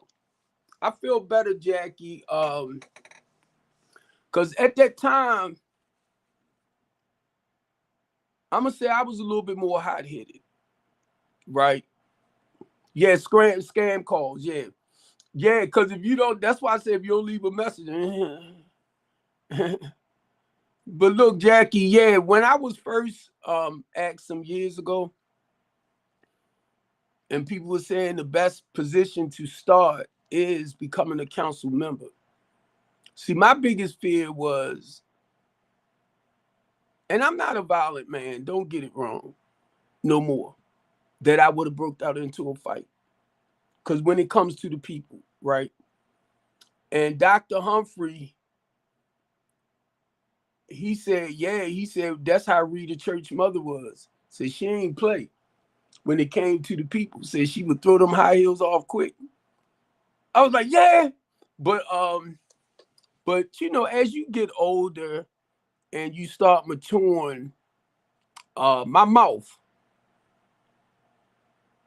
is my biggest weapon for the battle. A lot of y'all in Baltimore City might take it in a negative way. But my arguments is about politics and religion. Organize. Organize that tends to enslave and oppress the people. Right? I didn't understand a lot of that until 3 years ago, when God took me to another level when I got arrested for speaking out for, what's going on with the police department. And I told my director, I forgot to tell y'all, some years ago, Communities United and some other organizations reduced the police budget by $20 million to put it back into the community. They felt like the police wasn't doing a good enough job. So we was able to reduce their budget by 20 million. A lot of this stuff I talked about early on, family. And I don't know if people was like taking things personal, like I'm doing stuff by myself, but no. I was working with other organizations, but now mind you, I'm just the one that tends to speak out a little bit louder than others. I wasn't a paid organizer.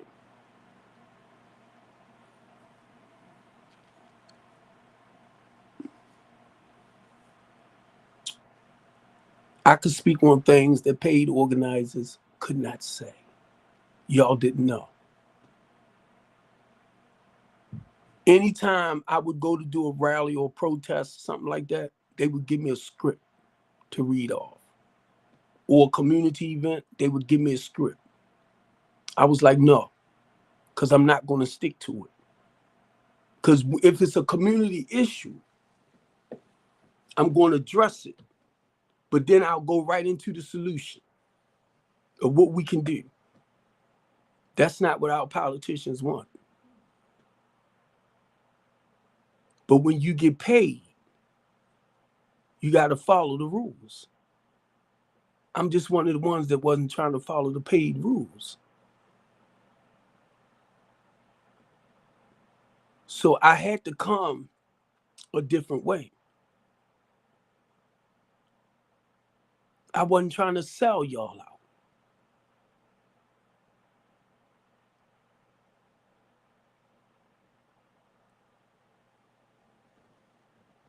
And guess what? I started realizing is how you play the game.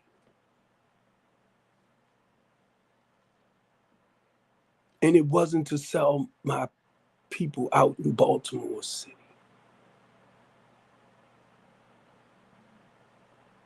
So now I don't have to come so aggressive like I used to.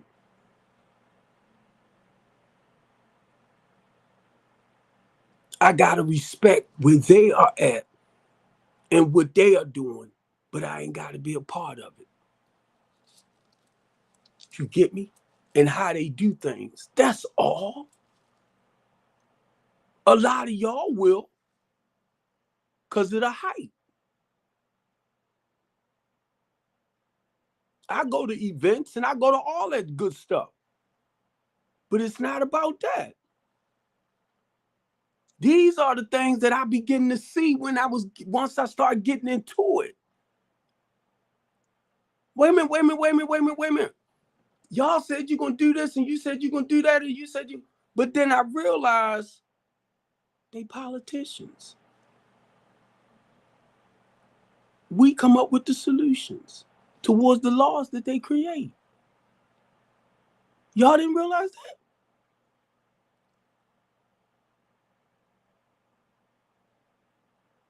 They can create laws that will hinder you, crucify you, and they can create laws that will benefit your life.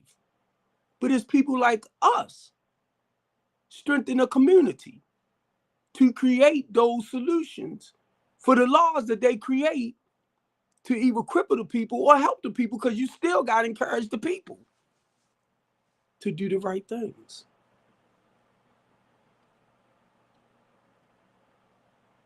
I didn't understand that at first. It's your grassroots organizations. It's your businesses that's in the communities. It's your programs that's in the community that's coming up with the solutions towards the laws that they create.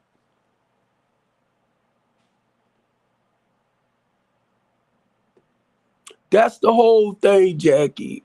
Breaking that post-traumatic slavery syndrome way of thinking. So that's why, Jackie, when I say my 12-step spiritual program is to help people get rid of that old mindset, right, of doing things. So that's why they have to sign up for the mental health program. And if some of them don't sign up for the mental health program, what I will do, Jackie, because of my 12-step spiritual journey, the goal is to help you, prepare you, to really push that old bull junk out and learn to live a newer, healthier way of life, Jackie. What you saying? You got to get rid of that old stuff to bring in the new stuff. And what I started understanding, everybody is not going to go to the churches. Everybody is not going to reach out to these religious organizations. Sad part about it, and I don't have nothing against churches or anything, but the sad part about it is how they profit off the people. That's the part that bothers me from time to time. When you in a community and you have a church or nonprofit, anything in that community, you telling the state and the government, this is what we're going to do to better that community. Then you end up, you get a little funding, right? And you find ways and means to pay yourself very well, which is okay if you get it. But then you want to live this luxurious life. It's okay to live a nice life. Don't get it wrong. But sometimes we tend to go above, beyond, overboard. And then later you get caught.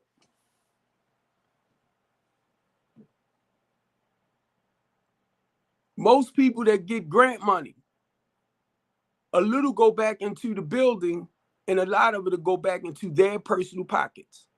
And for the ones that's working with them, because they putting in a budget for them, a salary. You get it? And that's understandable. But the thing is building back up in that community for where you at. Rather it's a church, rather because they nonprofits. So whatever money that comes in supposed to go up to building, basically for the community. The reason why I understand this because I'm in a church that spends back into the community. I see where the money going. And to expand the church. The more people that comes, you get the overflow, right? And then it'll get to the point you might want to get a bigger place so that we all can fit in at one time. Where you won't have to have 2-3 services. Come on, I watched this at the church I am at. I watched the growth. When I got with them, they had just came from around the corner at Old York Road, where Tony Smith is at. They brought the warehouse around there. Once that opened up, it was big enough now for the congregation and serving back into the community. It takes the multitude, family, because in your community, keep in mind, Brandon Scott not on your corner hustling. Your council members aren't on your corners hustling. Your delegates aren't on your corners hustling. It's normally your children, your family members, and your community.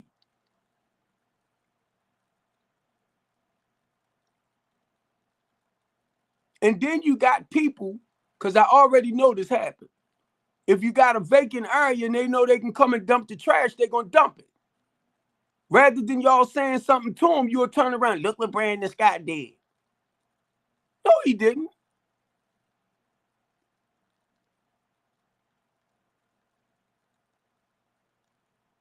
That's why you catch trash dumped just about everywhere. Because they don't have the money to go to these dumpsters. And I'm not saying they should do it. This is normally people who have pickup trucks, who go and clean out places, and they dump it around the city, and y'all gonna blame it on Brandon Scott.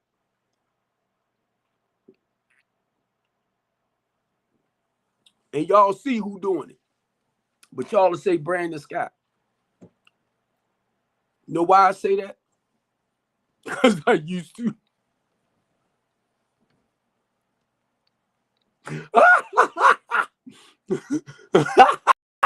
Till I realized it ain't them. Our little hustlers out on the corners, right? Oh, Brandon Scott and them. It's like y'all be saying this. They got them out there doing this and doing that. No, they don't. Antonio Hayes in the 7th District, Jackie. I grew up with his mother and his family, right? I used to come around the way, and I would always ask where Antonio Hayes at, because he was kind of growing up a little bit different than most of the little kids, right? Did not know he got into politics. Met him, Jackie. I call him nephew. Brandon Scott. Remember when he was a little boy running around the Park Heights? I call him nephew. I had to stop coming for them as hard as I was, right? Because I realized they can only do but so much. And if the people don't back them, come on. And then look, as a community organizer, listen, now I'm a member of the ACLU. But during this time, I was with Communities United. So I would do monthly meetings, mainly around off of Curry Street at the building. We would do a lot of meetings in there once a month. Harm reduction in the community of color. Safety in the war zone. I would get people to come out that used to live a certain way of life that don't live it no more, but we had to invite the community in. So we would have to knock on doors, letting them know that we're gonna have community meetings on this date, blah, blah, blah. Even our little hustlers now. Because the goal is to empower the people, to encourage the people. It's your community. And back in the days when we was out there hustling, we didn't let just anybody come in our community to take over our community. It was us that was basically destroying it. We were trying to build, build, destroy, build, destroy, build, destroy. But I didn't realize it, Jackie, till I got clean, that I was destroying my own community. Even though, when we would try to help, but you was taken. But look, that's why I invite people out who I know that lived a certain way of life, Jackie, and don't live it no more. And most of them got their PhDs, they certified. So I would invite them out as panelists to speak. That's how I met Ted Sutton. That's how I met Uncle T and them. Because I had to go out in the community to find out what organizations in the communities doing what. I would get donations, and it's still not a problem. It's just God moved me another way, so I can't do everything like I used to. I can still get donations, right? Oh, God. I just said that, right?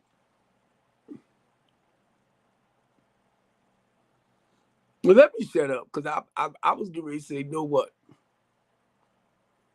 Marlo Hargrove is my business partner, right? Marlo Hargrove is my business partner. We got some freezers downstairs full of all these goddamn meats. I'm like, you know what? You better, because he normally each month he gives a food giveaway, right?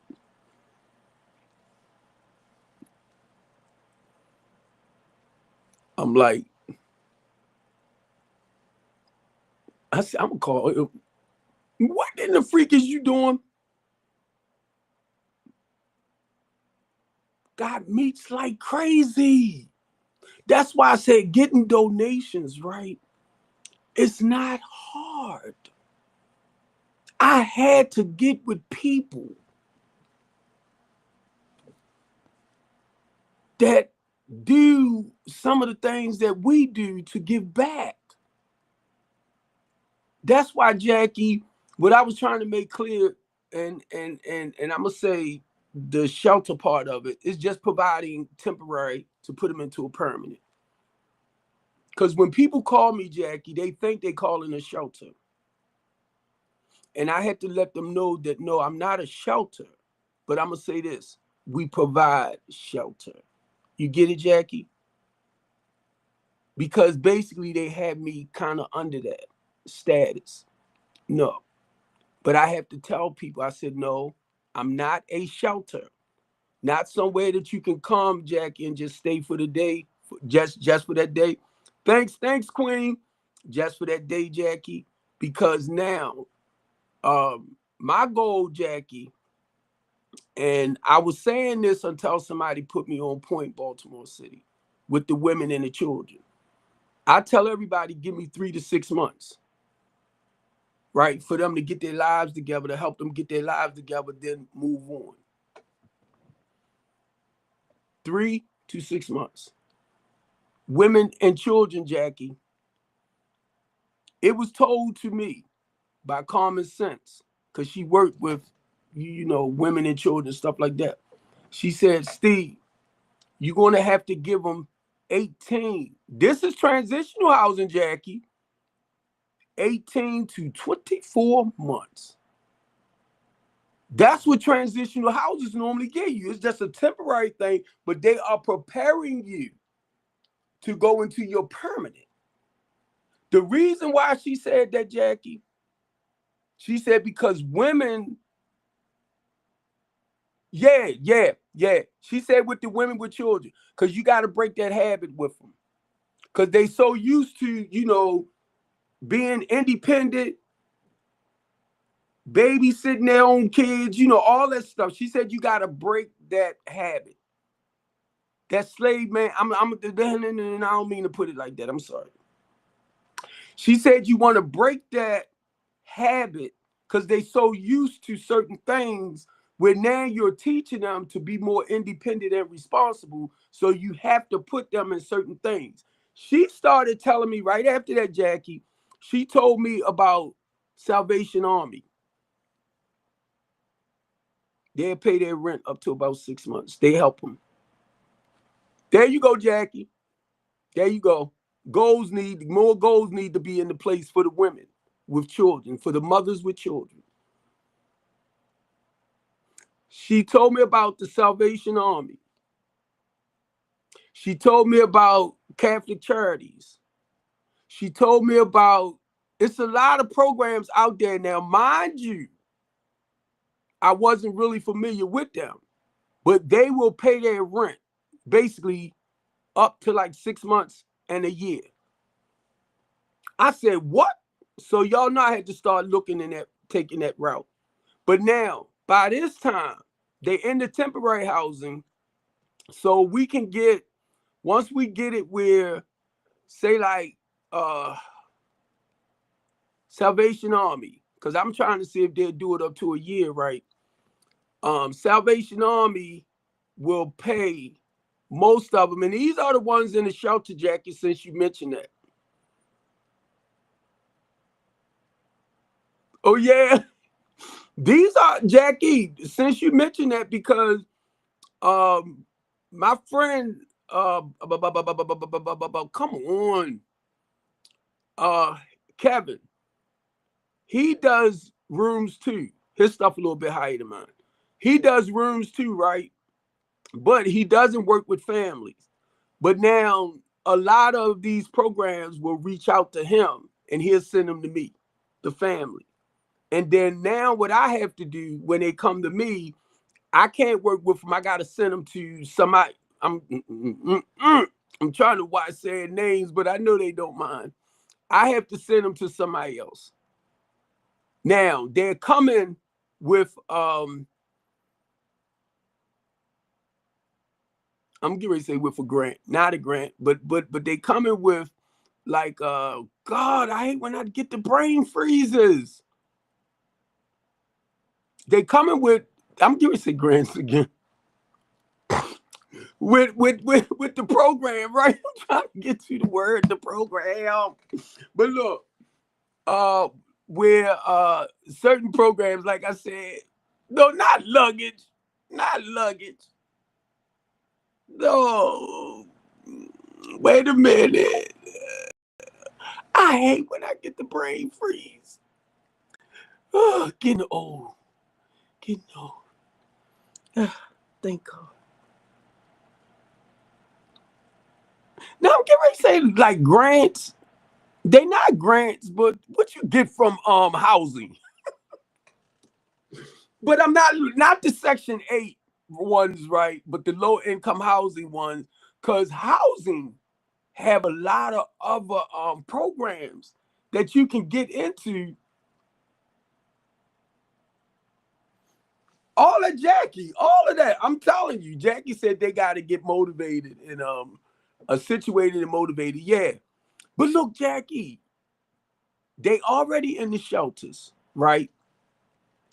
Why this word won't pop out my mouth? They already in the shelters, right? So the shelter's supposed to help them get in the housing, right? Jackie said, the word won't come out, Jackie.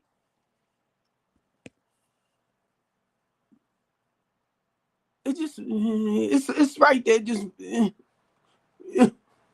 but look, they already in the shelter, even in with the temporary housing program, right? The transitional housing, they in there. So you have other programs that will fund their housing. See, it's gonna pop out in a minute. That funds to help pay for their housing, right? Now, it's a program, and I have to look back through my paperwork, family, that will help them up to a year. I was like, what?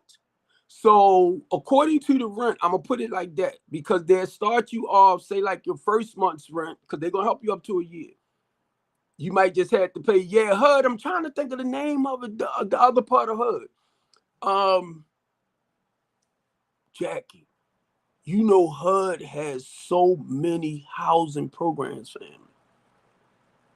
They have housing programs for the homeless people where they can help you get a place, but they will only help fund it for up to about 6 months.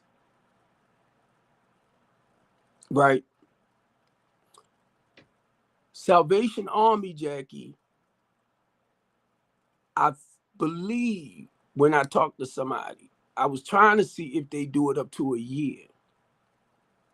But I know this other program, like I said, what Common Sense was telling me to connect with the Catholic churches. No, Catholic charities. Catholic churches too, but Catholic charities. She said the Salvation Army, Catholic charities.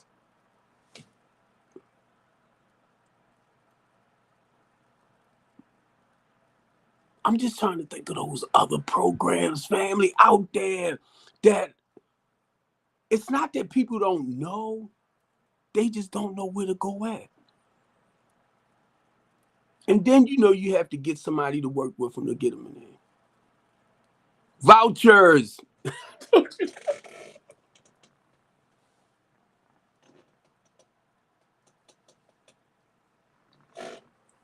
Jackie, remember I said that word will not come out my mouth. It's vouchers. Right? That's what I was trying to get to. They, like the Salvation Army will pay like up to 6 months. They have vouchers, the ones in the shelters, like Jackie was saying. they had vouchers and they'll call me. I helped about 3 of them, right? But then I had to send the rest of them to somebody else, right? So yes. Kevin, when Kevin get them, Kevin send them right to me. He'll send them right to me, and I have to say, yeah, Jackie, thank you. Jackie, I'm getting old. Yeah. Jackie said reloaded to every other stage. Yeah. I was trying to get that word, Jackie. Because we already know they got the Section 8s, right? We already know that. And then we know that they do the low income too. They go according to your income. Those was the only 2 that I'm kind of familiar with. So I said, no, I got to get more into the housing to learn more about their programs, housing programs to put people in, help people buy houses, all that too, all that.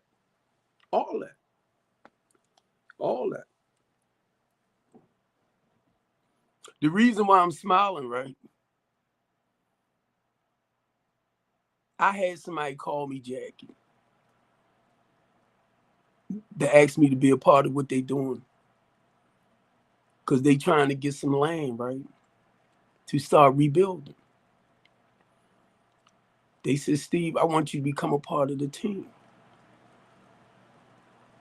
So I noticed what they do anyway. But guess what? The city will try to fight you and block you because they Black. Business people to not get it. He said, Steve, I want you to join us because as far as the politicians, you know who to go to. I said, no problem. See, when you got a big mouth, well, when you speak up for things, that's all, right? You begin to meet some people so you know who you can talk to that will help. But the only thing with all of this, if your paperwork is not in order and your money is not right, you can forget it. I ain't playing. You ain't gonna send me to somebody and your stuff not right to go to try to help you get a contract or if your stuff ain't right.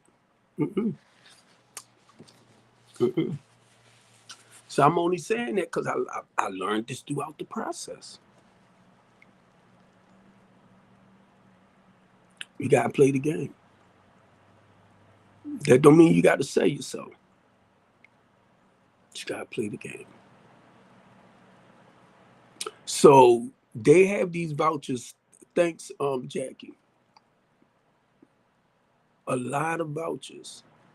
My daughter mentioned 2 of them to me. She mentioned one, the homeless one, but every program, whatever I say out my mouth towards helping our homeless and less fortunate people or mothers with children, this is their biggest problem. You got to sign up for a program.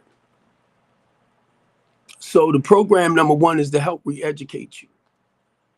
You got to get rid of that old ways of thinking, because if you don't get rid of that, you're going to keep repeating the same things over and over and over and over. So you got to break that old man, that cycle, right?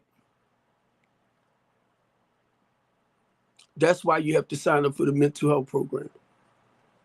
So, and it might not be psychological issues as much. It just could be you need somebody to help you redirect your finances, teach you how to better take care, like your responsibilities, like yourself, your children. Now, I would suggest the parents to go to parenting classes as well, right? It all depends on how ruly your kids may be, so that they can help y'all better. Y'all help the parents better deal with the youth. I don't play that, but they have them out there. Yup. Y'all don't know they have a lot of after school programs where if you have children that's falling behind education wise and need tutoring, they have them out there. You just don't hear about a lot of them no more. And then not only that, what I started realizing, because people is not actually stepping up to the plate, right? You won't know because you're not reaching out. And my whole thing with everything I do, Baltimore City, and y'all know this, is bringing in the solutions. That's why I did this list of 50, and I got some more names that I want to put on there of people that's actually doing some work here in the Black community. That's true, Jackie. I said this, family, one day I know I'm going to leave this earth. Now, I'm proud of, for TikTok's sake, I'm going to say the homicide rate, because they got it down. The unalive rate, they got it down in Baltimore City. It's 133 for 2025. And I'm not looking at the police department itself. I'm looking at all the other nonprofits out there, community now, programs that's out there that's helping to train and teach more of our younger youth, right? I'm looking at the people. Thanks, Jackie. Thank you, Jackie. I'm looking at, like I said, not just the police department, Jackie. I'm looking at all of those other programs that's in the city, like We House Us. I'm going to do the safe streets, the ones that's trying to do the right things, the ones that's in the community helping to slow a lot of it down. Because back in 2017, it was 343 for that year. And now it's supposed to be lower now than it ever been in like 50 years. Now, I looked it up the other day. In a way, I can't believe it, but I'm going with the statistics. Okay? 133 for 2025. And it's kind of crazy now, but prayerfully it'll slow down somewhere along the line. I'm talking about the on the live rate, the homicide rate on for my broadcast network by Pew Pew, because I'm just looking at the I'm just, thank you, Jackie. I'm just looking at just trying to keep it for TikTok's sake. I was gonna say community friendly. Stick to their stick to their guidelines, community guidelines. But I am proud. And it hit me one day, family. It's not, I'm gonna say, Brandon Scott. It's not Ivan Bates. It's not Westmore. You got, and it's not our council members. But I'm looking at the ones that's actually in the community with community programs where they're getting more people involved in certain things. They're getting people jobs, education, the workforce development programs, but you have to point them in the direction of these programs, these places. So as a whole, when I looked at it, Baltimore City, and I look at all the nonprofits basically, and churches too, it ain't all of them not trying to build back up or just profit off of our people pain and misery. And be honest with you, I'm truly proud. I am proud of the work a lot of them are doing, because it takes the collective. I'm gonna get ready, family. Thanks, Jackie. I'm gonna get ready to end this Baltimore City. Y'all know my goal was just to stick to my 2 hours. It's been almost 2 hours and a half.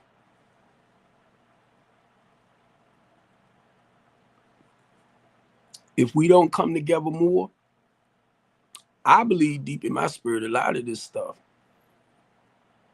if we can't bring it to a stop, we can slow a lot of it down. But we got to come together. And if you keep listening to people and you keep telling yourself, oh, it ain't gonna change, they don't want to change, they don't want this, they don't want that, you lost hope. You lost hope. You lost hope. I got grandkids. And be honest, I love the way their parents are raising them.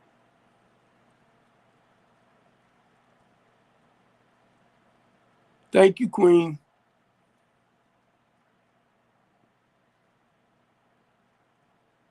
And I know they're going to have their life to live too.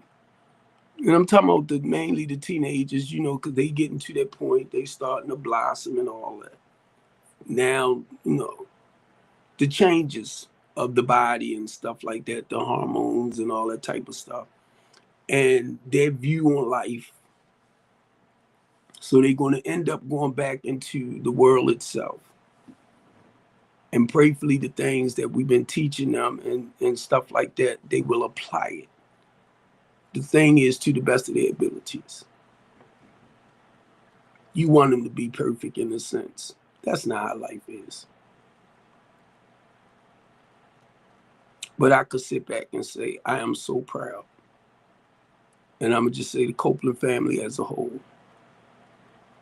Okay. Barbara Jean's children and grandchildren and great-grand. I am proud. Mary Copeland as well. I'm proud. My cousin Sharon, the only one. No, Georgie too. I'm sorry. Why did I say that? Georgie and Sharon have their children as well. So the reason why I'm saying the Copeland family, because that's us, right? The ones that I know and I grew up with. But I'm learning more about other Copelands coming together now. Love y'all, Baltimore City. And today, it was basically about mental health. During my first, say half an hour, 45 minutes, I try to keep it around there. Talk about the mental health. You know, men empowering us, each of us empowering each other, but men empowering themselves more than anything else. Right? And then after a certain time, I know it'll shift into other areas for us to talk. Baltimore City, I'm going to work real hard at this broadcast network. I'm not really into a lot of that. Now, my TikTok, it's easy for TikTok for me. But my regular broadcast network, I would have to send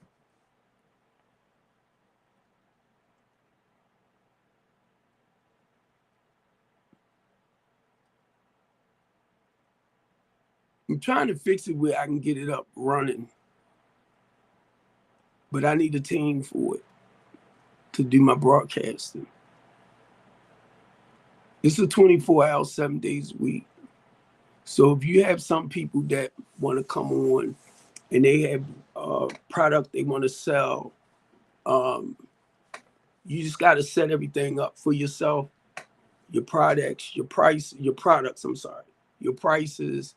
Then if you want to come on 2, 3 in the morning, because you're going to be seen all over the world. Because the platform I have it where I'm live streaming to 8 other platforms. I'm trying to find another one now. Now, the Amazon one, I didn't know Twitch brought Amazon. So I'm already broadcasting to that. But the thing is, you know, you got products you want to sell, you want to come on here. It's basically like a Zoom. You can bring other people on with you. I just have to send you the link. I got to send you the link for you to link up on. And if we want to come on and talk about whatever issues, right? Rather it's government, rather it's politics, we can do that on the broadcast network. Like I said, if you got products that you want to sell, you can do it on here, on the broadcast network. But now if you got people, well, you know, around the world might want to order your stuff, and I was going to say other countries, right? But you have to ship it out. Make sure your stuff, you preparing everything, right? Because you can do this on my broadcast network.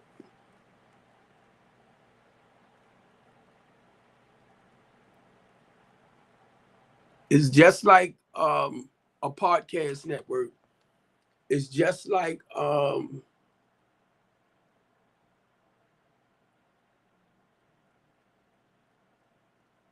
what is those other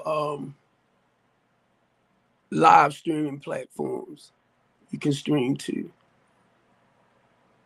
but just stream around the world, other countries and stuff like that.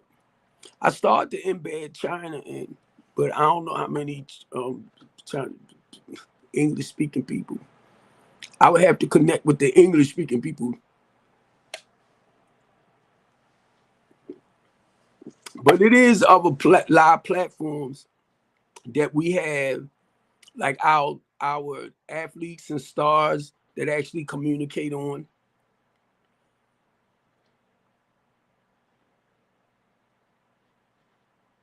That I can live stream to. But it's just getting the people lined up. Basically, keep in mind, my broadcast network is like a starter out for Oprah Winfrey and stuff like that. What I'm doing right here. Okay? So Baltimore City, I love y'all. Have a great night.